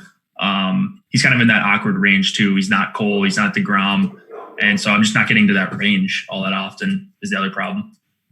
Yeah, no, that seems fair. And also it's worth noting our own Alex Baker, Awesemo, chiming in the YouTube chat. So make sure to keep your eyes peeled there, even when he's doing some other projects behind the scenes. He's always available for you guys and around. But he does mention he doesn't see anything in the Baltimore radar, so he's not sure why they would be yellow. Our boy El Negro Loco, also on top of all the news beats, you get that Awesemo Plus membership. You can see his live blog every single day on awesemo.com. He's also saying he's not seeing any weather. So maybe a bit of an overly cautious situation for yellows and the on the other sites out there, but it does look pretty okay. Let's talk about some of these other chalk guys that people may be tempted by, Jake. And this one, I think I can make a little more of an argument for with Chris Paddock going against San Francisco in San Francisco. That did not work out for Jeff Samardzija yesterday. Apparently not quite as much of a pitcher's park as the world seems to think, but he's also not good. So we know that. But Chris Paddock is pretty good this year, not showing as much strikeout ability in his one start, but does go pretty deep into games and does last year actually a pretty surprising 27% K rate. Young guy who has some upside. I don't love him as much when he's priced at 10K like he was last year, but 8,400, I could certainly see getting to Paddock, and I do have a little bit of exposure, though, not enough to get over the field here. But Jake, how are you feeling about Chris Paddock's prospects going against San Francisco in a park that should be friendly for the pitcher? Yeah, I mean, I'm not getting to a lot of Paddock right now, but I think that should probably change by the time we get to the end of the show. You mentioned 8,400. Is there a pitch count that we know of on him, or He went deep his last time. He faced 21 batters in his first start, so I'd assume he's pretty good to go. Yeah, I'm wondering why I'm not getting too much of him. Yeah, it looks like he projects as an okay value, actually a pretty good value for the guys near the top. And I guess I mentioned I wasn't getting to a lot of Boyd. He projects in that range though. So I think I prefer taking the extra, $600 down to Paddock from Boyd. If I could only have one of these guys, really good park. Giants aren't a team we're scared of. I'm kind of puzzled as to why I'm not getting to him. It's not like his ownership is outrageous. He doesn't look great in the top pitchers tool. Maybe that's the reason I'm not getting to a lot of him. But Paddock is a guy that he just seems like a logical play tonight. Whereas, if you just look at him, he's $600 cheaper than Boyd.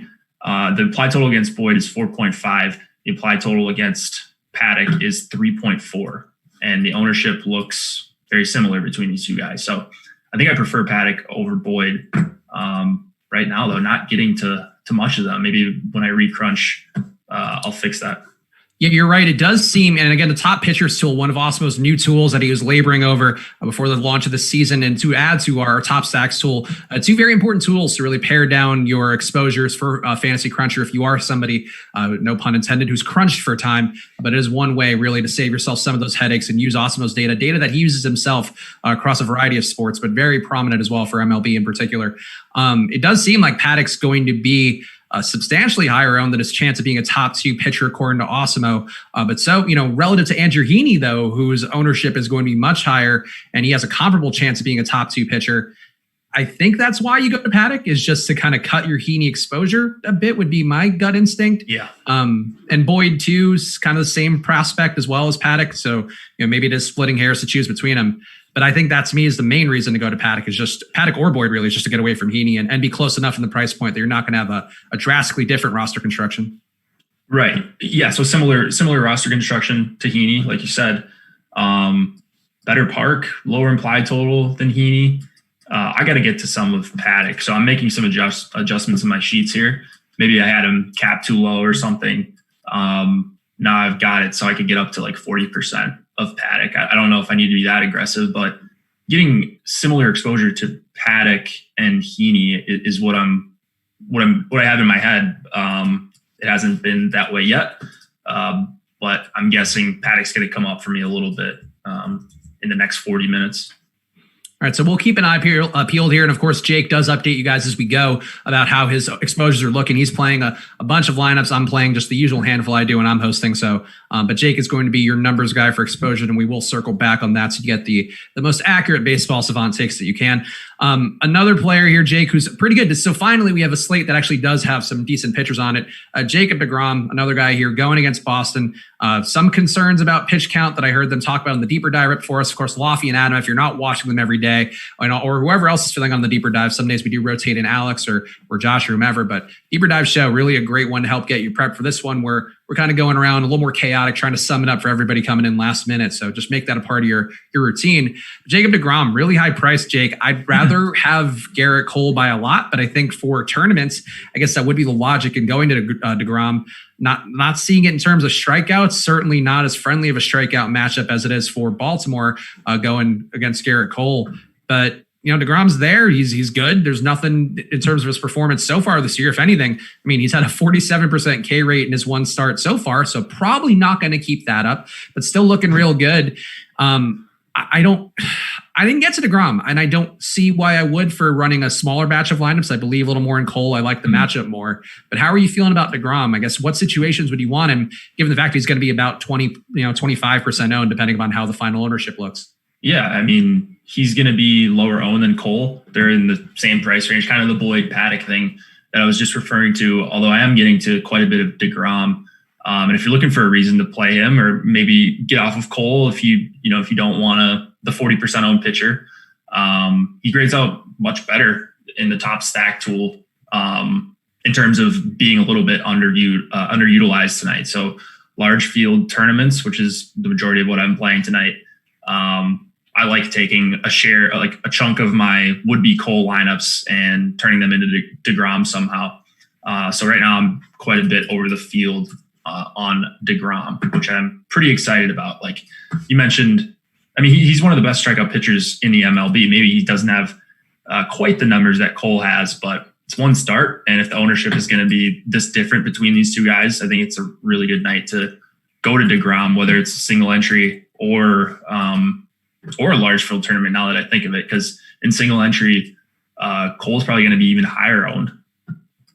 Yeah, it's a good point. And I guess, what we do talk a little bit more about stacks in the back half, and we will, of course, really, ruminate over those. But stacking against deGrom, stacking against Cole, either of those seem like an appealing option to you, or does one seem more appealing than the other? Because I would still think going against deGrom is the more logical move, but just because I don't believe in the power hitters for Baltimore being able to really do damage to Cole in a meaningful way. But maybe you feel differently, Jake. Would you want any of these stacks, and would you have a preference for one of them? Yeah, it would probably be Baltimore, and you just first of all, you get a little bit more leverage. It's the worst team compared to the Red Sox by a mile.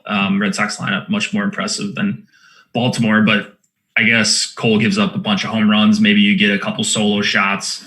and they have like a rally, a little bit of a rally here, or someone hits a 3-run homer. Wouldn't really be looking to stack against either one of these guys, but it would probably be Cole if I had to choose one, just because he does give up some power when he's not striking out 80% of hitters. Yeah, no, I think that's pretty fair. And, I just, it's hard to see the potential in Baltimore, but for a tournament, for some of those large scale GPPs, like we're talking about, where you're trying to take down 100K, it wouldn't be shocking really to see that, but it's sort of a narrowing margin of error there. And one that I'm not inclined for, but I certainly get why you would. Let's keep going through some of these other guys, Jake. And I think in particular, there may be some interest in the cheaper guys. Joe Musgrove, you mentioned earlier, he's incredibly cheap right now. Eovaldi, a guy who worked out for me pretty well. I was doing the show with Alex on his first start, and I felt like an idiot putting him out there with Alex, because Alex hates guys who don't get a lot of strikeouts. Eovaldi, not a great strikeout guy, but I could see him surviving this matchup much like he did the last time. I think that's just sort of Eovaldi's game. If he gets blown up, he gets blown up in a big way. And if he hangs in there, he's usually going to give you a usable performance as long as his price isn't too bad. But these cheaper guys, Jake, any of them jump out? I'll also throw in Brandon Woodruff, a guy who's had some pretty nice strikeout stuff. Not the best strikeout matchup for him today, but certainly has some fantasy production with 28% K rate going back to last year. Yeah, the thing with Woodruff is what we talked about yesterday. I can't remember who was pitching. It was Hauser, or maybe two nights ago.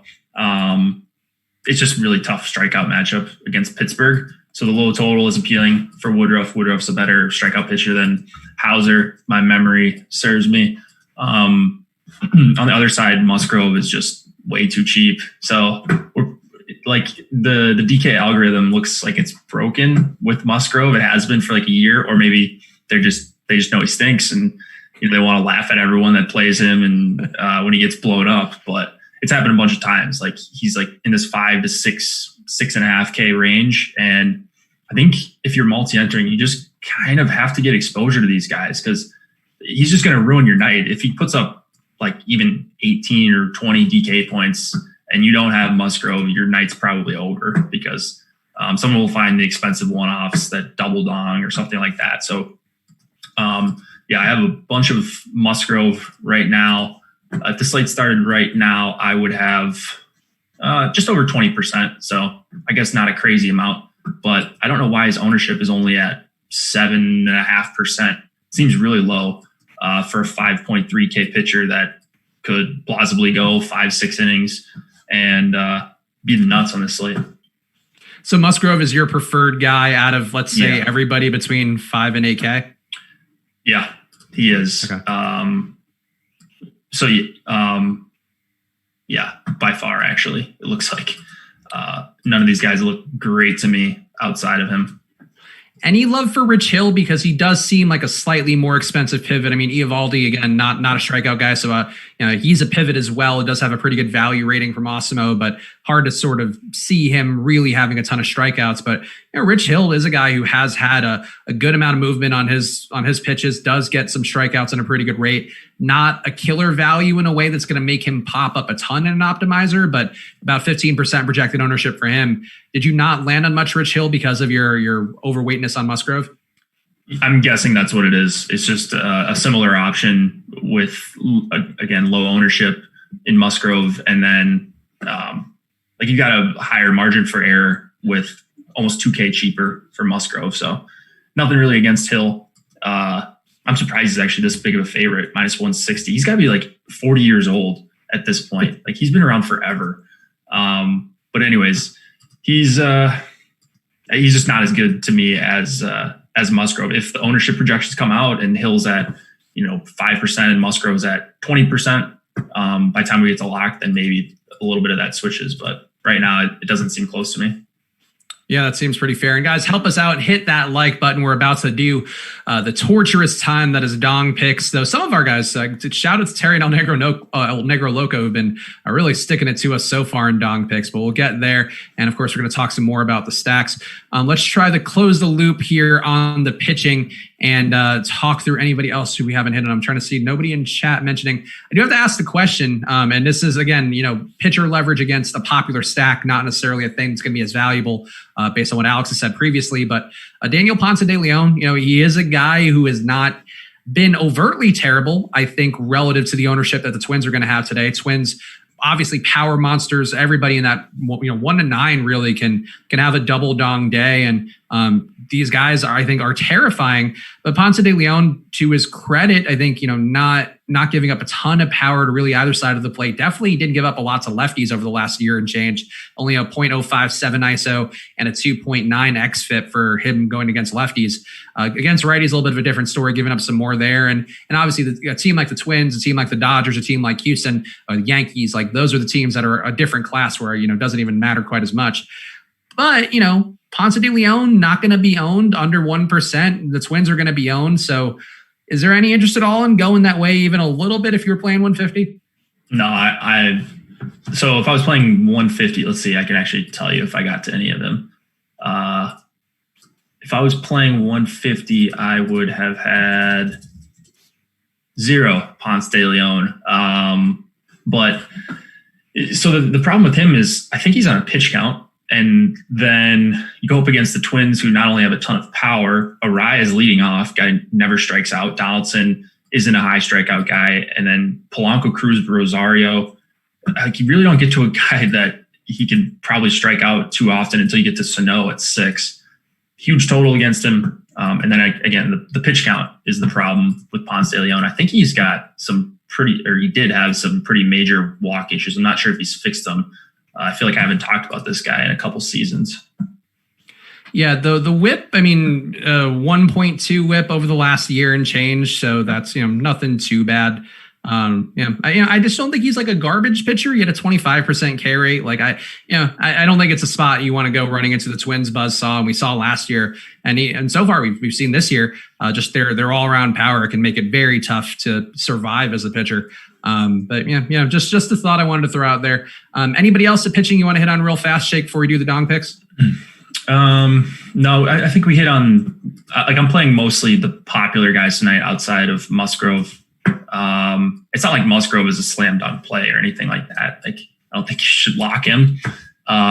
Did get to a round where the field's at on Woodruff, but that's under 10%. So only a few lineups out of my 50 on DK. And then let me quick look at FanDuel and see if I got anyone crazy. It's mostly Cole, DeGrom, Heaney, and then a large gap. And then it's a few shares of Boyd in there. But that's really all I got.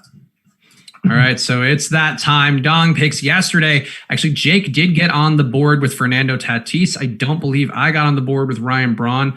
I'm going to check the other guys. I know that Terry got it right once again. I think he's gotten 3 right at least so far this year. Our boy T McBee, of course, does the Early Bird podcast, does some written content for us now because Jakey Big Time, myself, Josh, we don't do that written stuff. too good for it now. Let the younger guys in. Let Terry, who I think is actually might be older than both of us, but let him in there, get some love. But Terry's been killing it, so make sure to check out his content. We'll give you his pick if he and El Negro Loco chime in. Of course, your old pal Emac as well. Jake, the floor is yours. You got your first home run, so keep the heater going as you like to do, and give me your dong pick for the day. Yeah, I'm thinking about one of my highest owned guys is the guy I took last night, Tatis. So I don't know, has that been done before, back-to-back dongs? Why don't I just do that again? Yeah, I'll go with Fernando Tatis again.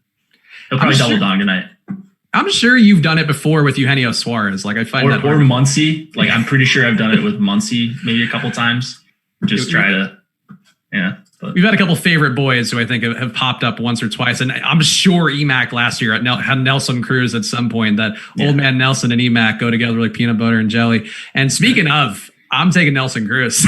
That just reminds me of my screw job on Sunday where I was watching Emac on the stream, doing a great job hosting, didn't go to dong picks when Nelson was lined up in my head. So now I'm going to go back there. Hopefully old man Nelson Cruz will get me going. I love Nelson Cruz, man. I totally get it with Emac. He's so good for DFS. Like the problem with Cruz, and that's a really good pick. I think anybody on the Twins outside of Arraez, for the most part, is a good pick most nights.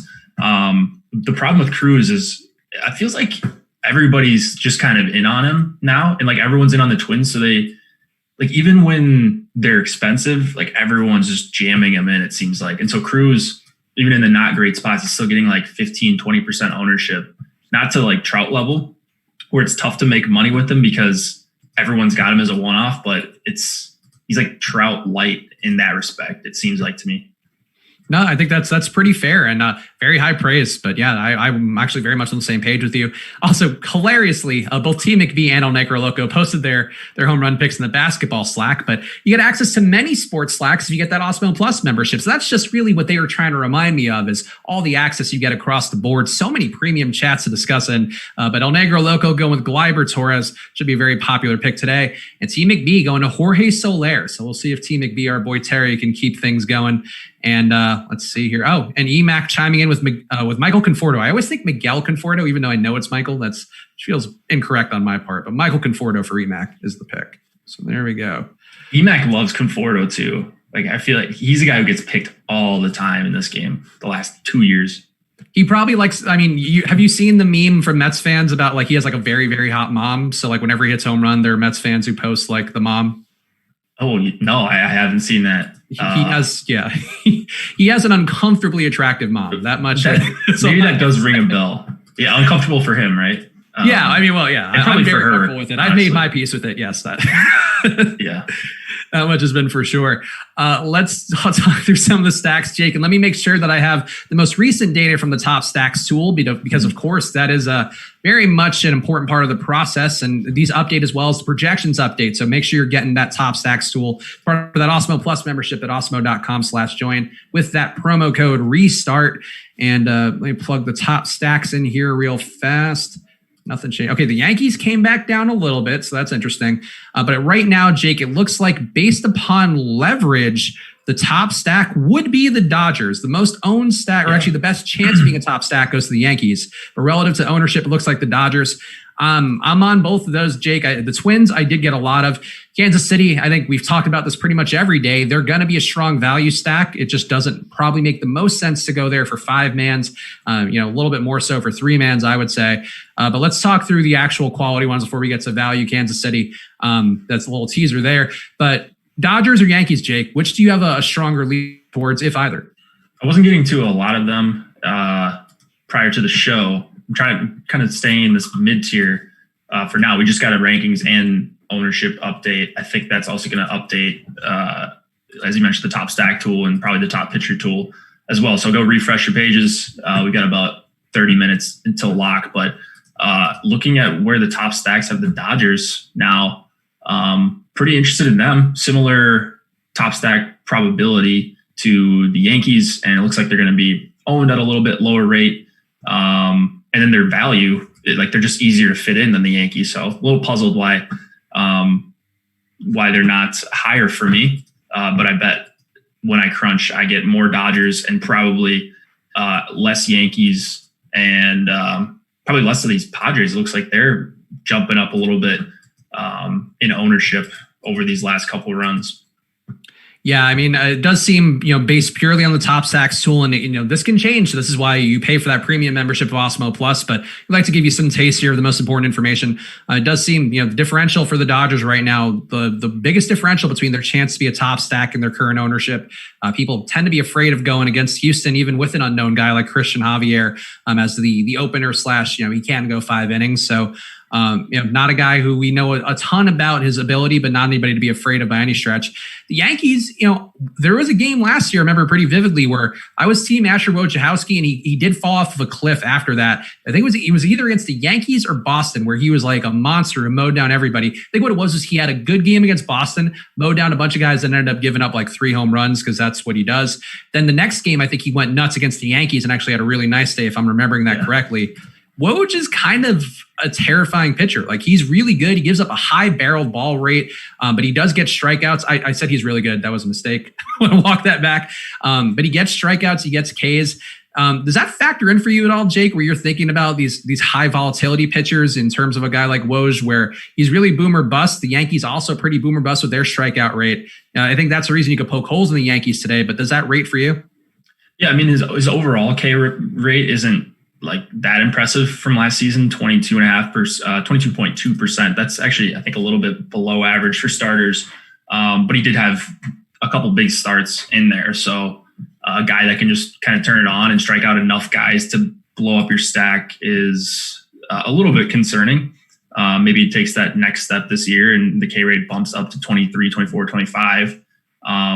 So I guess he's a little bit scarier than like a Mike Montgomery or someone like that you're stacking against, that like the ball is going to be in play, whether or not the guys hit it to the gaps or right at fielders is a different thing. But maybe a few less balls in play for Wojciechowski.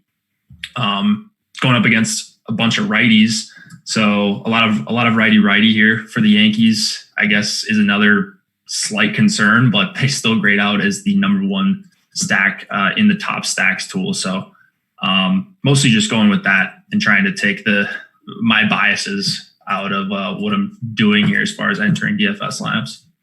Yeah, Woj was a bit better against righties last year at a 25% K rate versus them compared to just 19 versus lefties. So there's a righty heavy lineup and lefties in there, not the most worrisome. But I just want to talk, honestly, I just like Woj, want to talk about Woj. And shout out to the chat too, doing their due diligence on Michael Conforto's mom, but apparently a 3-time Olympic gold medalist. So that's what. In what sport? I think they said synchronized swimming. Yeah, okay, I don't know how athletic you have to be for synchronized swimming. I don't know.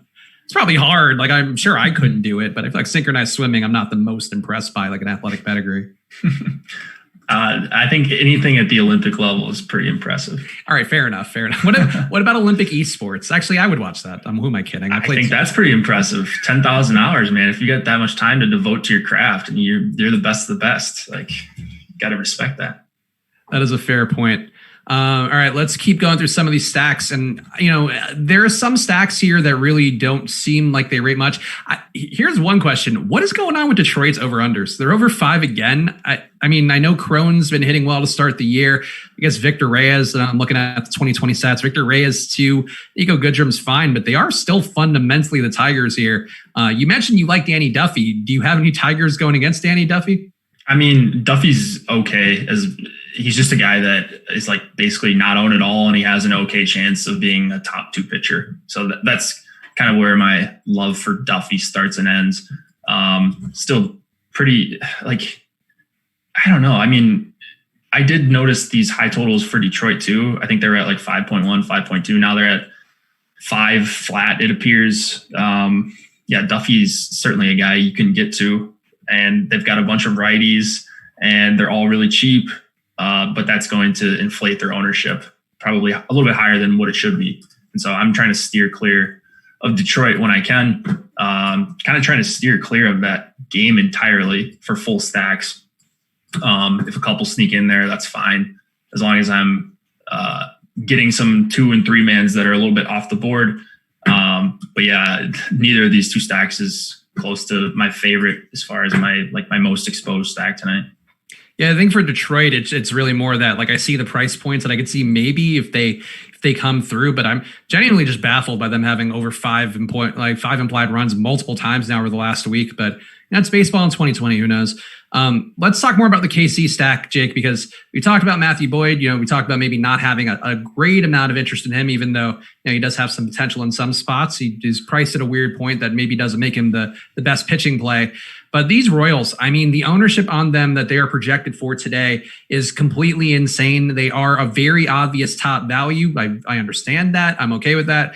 But this seems like an obvious spot to get away from. And you're kind of hinting at it, but where are you with the Royals and their ownership, including on DraftKings? Salvador Perez going to be over 40% owned. I would say no matter what you are doing, probably not the wisest move to play Salvador Perez. Yeah. So basically what I'm hoping is, and what I was hoping for, I think last night or 2 nights ago, we were on last night. So I think it was last night, is just that 1 or 2 of these KC guys has a really good game and kind of the rest of them disappoint, or one of the highest owned guys disappoints and kills some of these 4 and 5 man KC stacks. Cause it looks like I'm pretty much avoiding KC. Like I said, if you get to a 2-man or a one-off of one of the guys near the top of the lineup, that's perfectly fine. You might end up needing those guys, and it's pretty likely that one of these guys has a good game or hits a home run off of Boyd. So, you don't need to avoid them entirely. I am looking to avoid them in 5-man stacks. Same thing with Detroit. Basically the same thing. Yeah, I think, I saw a couple people in the chat talking about how during the deeper dive, and it is no discredit to any of those people because it does look like a good stack. If you're going with a Royals Twins, either a 5-3, really either way, you can make it work. That's going to be a very, very popular build today. So that's one that I would really try to avoid. As Jake mentioned, if you're going to take Kansas City, if you really believe in some of these guys, you got to find some other ways to get different because this is a lot of ownership for a stack that just doesn't have the guys to deserve it. This isn't Houston. It's not, it's not any of these other great teams, not the Dodgers. It's not any of these guys. It's Kansas City who's going to be, this is like unbelievably high ownership for baseball relative to MLB DFS.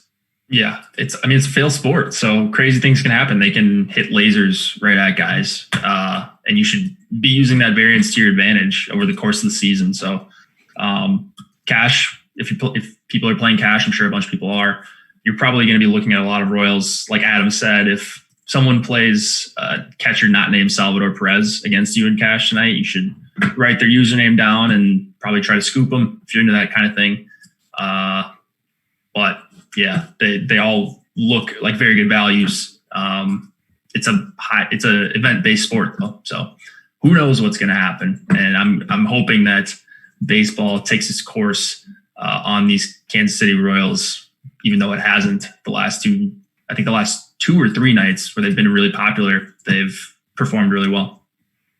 So this is just a tangent, but if you notice me giggling, I appreciate the YouTube chat always, but one of our regulars, Alex Trujillo, saying, if you like Michael Conforto's mom, you should see my mom. And his mom is like a news anchor for a Denver station. So, and Trujillo, if you want to check out Alex's mom, but I don't want to have a hot mom competition, but I'm not going to deny people the crown if they want it. It's okay. It's a weird crown to want. That's all I got on that topic. As our Twitter handle said, Max Stassi's mom has got it going on, so we're all about the moms now. That's true. I'm sure you got tagged at that. Ton of action on that tweet this morning I saw when I woke up in our app mentions. Let's keep going through some of these stacks, Jake. We got some interesting ones I think worth hitting on. And we talked about these guys earlier vis-a-vis Andrew Heaney, but once again, I feel like we have to talk about them as being the obvious going against the chalk pitcher stack.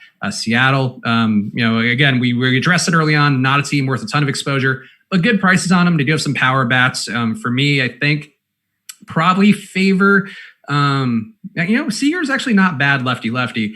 I really would, I think, favor Lopes, Lewis, and some third piece. I think for one of my stacks, I definitely got Austin Nola, who's day-to-day, but I think expected to be back today. But if you were to stack Seattle, Jake, does anybody jump out at you as being worthwhile? And exposure-wise, too, like how much of a dip in the pool of Seattle do you think you should have? So I'm probably going to end up with about like 5 or 6% of Seattle stacks against Heaney. One guy that I'm guessing is the reason that the lineup isn't out yet, but he's kind of my favorite play here on the Seattle stack is Austin Nola.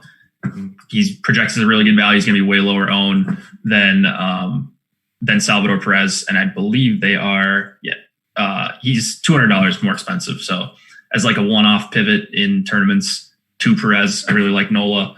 And then the stack, just because you're getting a ton of leverage off of Heaney, and that you guys don't really need me to explain that too much further. I think we talked about that a lot yesterday with Sandoval as well. How are you feeling about the Angels side here? Because they were an important stack yesterday. I think they were actually either in the number 2 or number 1 lineup on DK's big tournament. And, these guys are a lot more pop. I think adding Rendon to this lineup, especially, last year, I feel like you kind of had to squint your eyes for their 5-man stacks or really be willing to turn a blind eye to some of Justin Upton's flaws. Really shockingly bad versus lefties, I feel like is always the thing that jumps out to me about Justin Upton. But they do look kind of interesting to me going against Justin Dunn. I know Adam Ship My Money talked about him a little bit, finds him to be a guy who grades out to be competent, I think, at least moving forward. But, still a guy unproven at this level going against an Angels team with a 5.5 point implied run total. I like these guys. I think they're an interesting 5-man stack to get to. I think at least a 3-man. Really, the only ownership is going to Mike Trout, but Rendon, we know he's a monster. We saw that last year. He's looking healthy again in his limited starts so far. And Ohtani still hasn't quite hit his strides yet, but one would hope he'll turn it around. Mike Trout also certainly going to turn it around, one would think. How are you feeling about these Angels here going against Justin Dunn? Yeah, I like the Angels as well. I think they're right on like the outskirts of a top 5 stack for me. Again, the exposure tonight is really flat. You can play Ohtani, and he's actually going to accrue points tonight on DraftKings, which is nice. That little slip up they had kind of all weekend looks to be fixed. But yeah, it looks like 2 through 5 looks really good to me. And then you get a $3,300 leadoff hitter. I know Fletcher's not the greatest, but yeah, I like this Angel stack, 5.5 run total, and pretty warm weather here in LA. Anybody else, Jake, that we haven't hit on, or you're finding yourself landing on a bunch? Because I think we've covered most of my main stacks. I'm not really going to Boston, not really going to the Mets. The Dodgers are another one maybe we should single out, because I am intrigued by them. I do think the ownership seems pretty fair for them. Prices high enough, I think, as well, to make the 5-man stacks not very likely. A little bit tough to squeeze it in with some of the pitching that we've talked about that we both want, going with Cole, going with Heaney, or one of those pivots at that price point. But I like the Dodgers. I'm intrigued by them in this spot, probably a little more than Houston. No, I do have some Houston exposure going against Dustin May.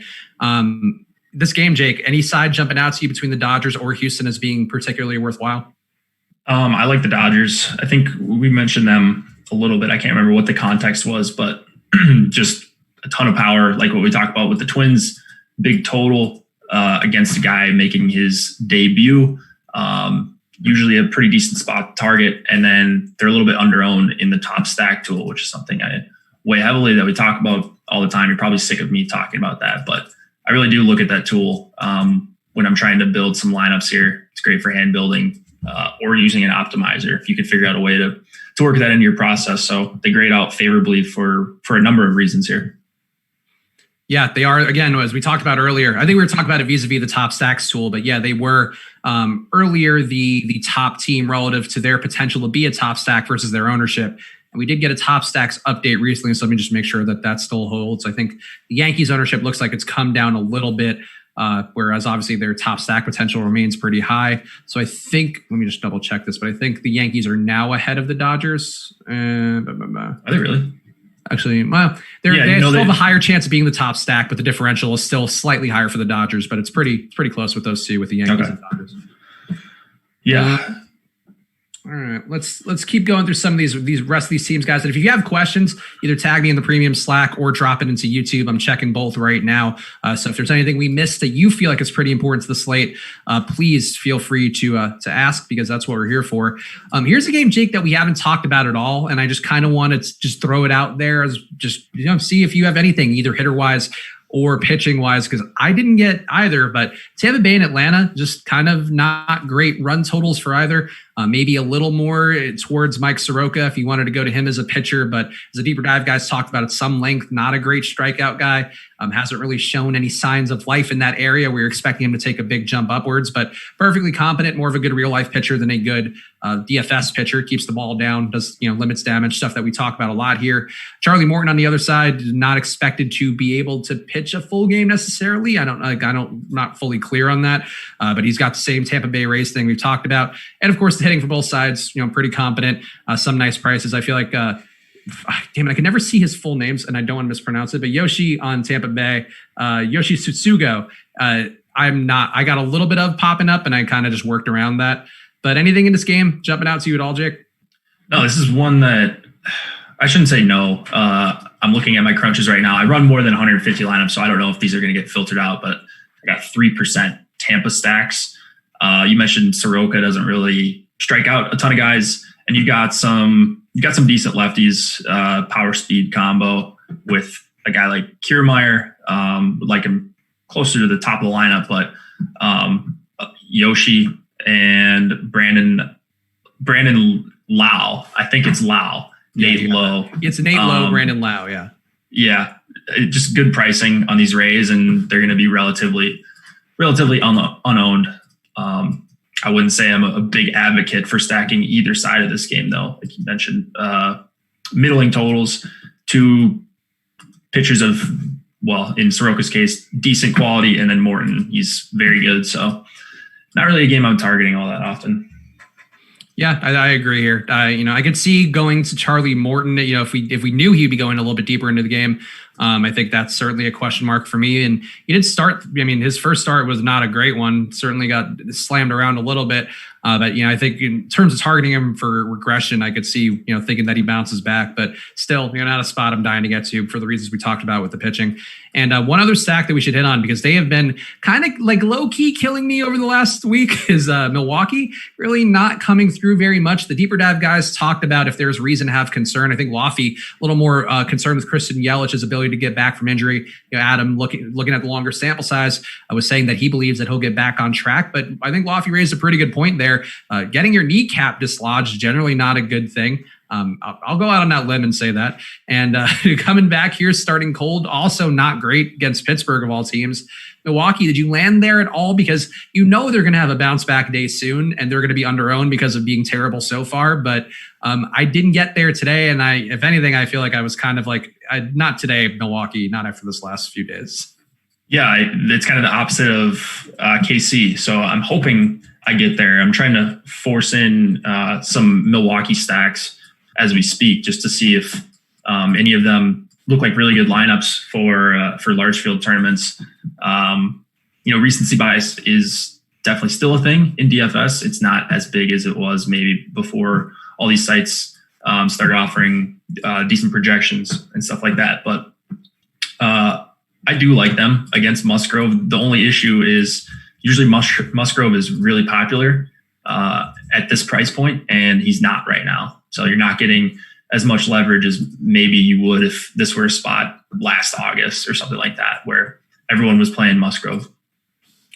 We got a question here in the YouTube chat, which I feel like is worth hitting on. And we don't talk enough about Yahoo on here. Of course, shout out to the YSRPs, who our boy Luffy mentioned in the YouTube chat earlier. On Yahoo, Woodruff and Heaney are both $40. Who would you pick at a single entry? I think this is actually kind of an interesting question, because on Yahoo, the ownership, much like you'd expect, and it's true of everywhere else as well. Heaney going to be a lot higher owned on Yahoo than Woodruff. Heaney the same 40+% that he is on all the other sites. Woodruff under 10%. That said, matchup wise, strikeouts, all of that, it does seem like Heaney has the better matchup. But Jake, when accounting for the ownership on Yahoo, would you want to go for Woodruff or Heaney at the same price point? I would probably just go Woodruff, just because way less people are going to be off of him. What did you say the ownership discrepancy was? It's like 43% to 10% on Yahoo. Yeah, Heaney. Heaney's not 4 times as likely to outscore him. So I think if you make that play in the long term, if you make the Woodruff call over Heaney, you're probably going to come out ahead over the long run if they're at the same ownership and project the same and all that. Yeah, from a GPP perspective, I think if you're trying to win the GPP, you play Woodruff. If you're trying to cash, you probably would go Heaney. But who tries to cash GPPs? Yeah, well, that's what I'm saying. If you want to take that moonshot, which is what you're trying to do for a GPP, then yeah, you're going to Woodruff, especially for a single entry. But that'd be my Yahoo take. Jaden in the YouTube chat, restart code doesn't work for adding Fantasy Cruncher. The restart code is just for the main Awesemo Plus package, though. If you email our support account, support@awesemo.com, I think there may be something that they can do to help you out there. That's the buzz on the street, though. Don't go harassing them or anything. But if you're trying to get the restart code and also get Fantasy Cruncher, maybe reach out to them after you put your membership in. There may be something they can do. No promises, though, because I have no idea what's going on there. I'm a simple man, who can't pay attention to everything. Let's keep going through some of these questions here. Our boy McCod asking for the Paul Blackburn of the night, of course, the historical award that goes to a pitcher who does mostly stink, but can end up in a winning lineup. And I feel like, Jake, I think we're going to agree it's got to be Joe Musgrove going against this Milwaukee team who we just talked about, not looking good so far. Yeah, it's probably got to be Musgrove. I don't even think he's that bad. He shouldn't be $5,300 here. And so he's the guy who looks grossly overpriced. Maybe he gets sneaky ownership as people are, finishing researching the slate and finalizing their lineups. He's just really, really cheap. The other nominee, I guess he's not even Paul Blackburn cheap, but is Duffy, I suppose. He could be okay, but you're going to need quite a bit more out of him at 7,100 compared to Musgrove at 53. This is a stat we used to, I think, talk about a little more when we were first starting to do shows, Jake. But you know who's got the third highest chase rate on the slate? Who's that? Joe Musgrove. There you go. Stud. Yeah, 36% chase rate for him compared to 36 for Paddock. Garrett Cole only at 34. So Joe Musgrove, better pitcher than Garrett Cole. You decide. I think that's how we like to think about things here. But no, just interesting fact there. The chase rate, of course, him getting guys to go outside of the strike zone to chase a pitch is what that one means. And of course, many of these stats available for you at FanGraphs. That's where I pull all my stats from, and very helpful site. So make sure to take advantage of that. Oh, there we go. Our boy Nolan Kelly also telling people, I don't know if we were officially giving out that way, but check the YouTube chat if you want to find a quick little workaround to get the Fantasy Cruncher, as well as that restart promo code. Our editor-in-chief, man behind the scenes, doing everything, Nolan Kelly, some details for you on there to get it going. All right, couple minutes here, about 7 minutes left to lock, guys. So start to get those lineups in. Very important time of the day for you. And Jake, anything? I guess actually, let's talk about your exposures because you should be pretty close to done, right? Anything shocking to you so far? Dodgers came up, which I'm glad to see. They grade out favorably in the top stack tool.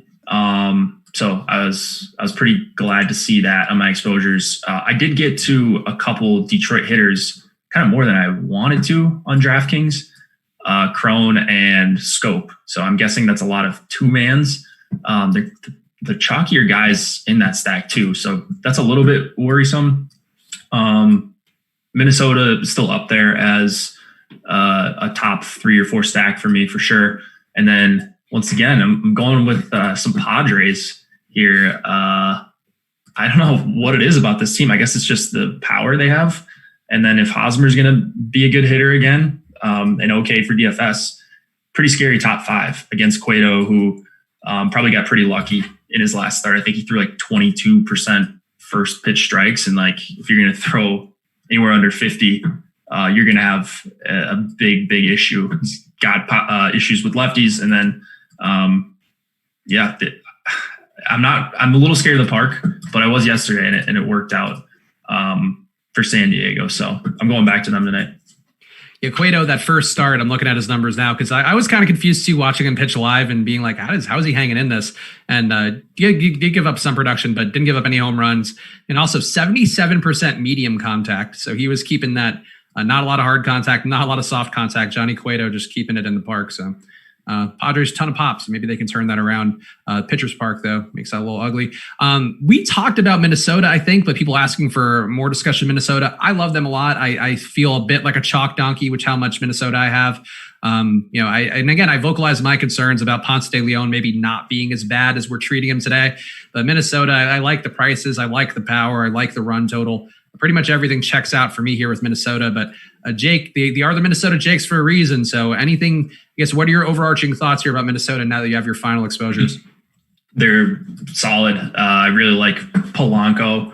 I think the Twins are just going to be a team that it's always like, they're a pretty good stack just because of the immense power, and they're performing really well right now. I think they have like 33 runs in 35 innings or something along the lines, 36 innings. So they're just hitting really well, and you can understand why with this lineup. So they're awesome, but everybody is on board with them after a season plus of being really good. Smart Green in the chat, one of our regulars, shout him out, coming in for an 11-hour shift and doing some baseball lineups. Hustle, and make sure if you are, we appreciate all the folks out there working as hard as you can. Make sure to use that top stacks tool when you are short on time.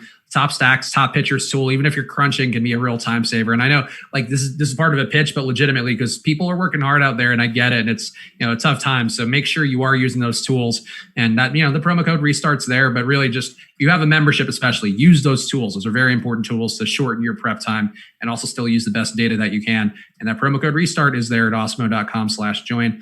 4 minutes left to lock here, guys. Hit the like button too if you have finished your lineups, because that helps us out quite a bit. It helps us get seen by some more people, and that's what matters.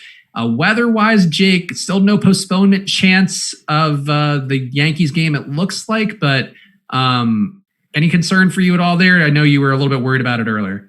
Yeah, I'm not worried. 0% chance in the projections. That's another column you should pay attention to. There's a reason that Alex includes all the columns he does on all of the various tools, so just kind of use that to your advantage.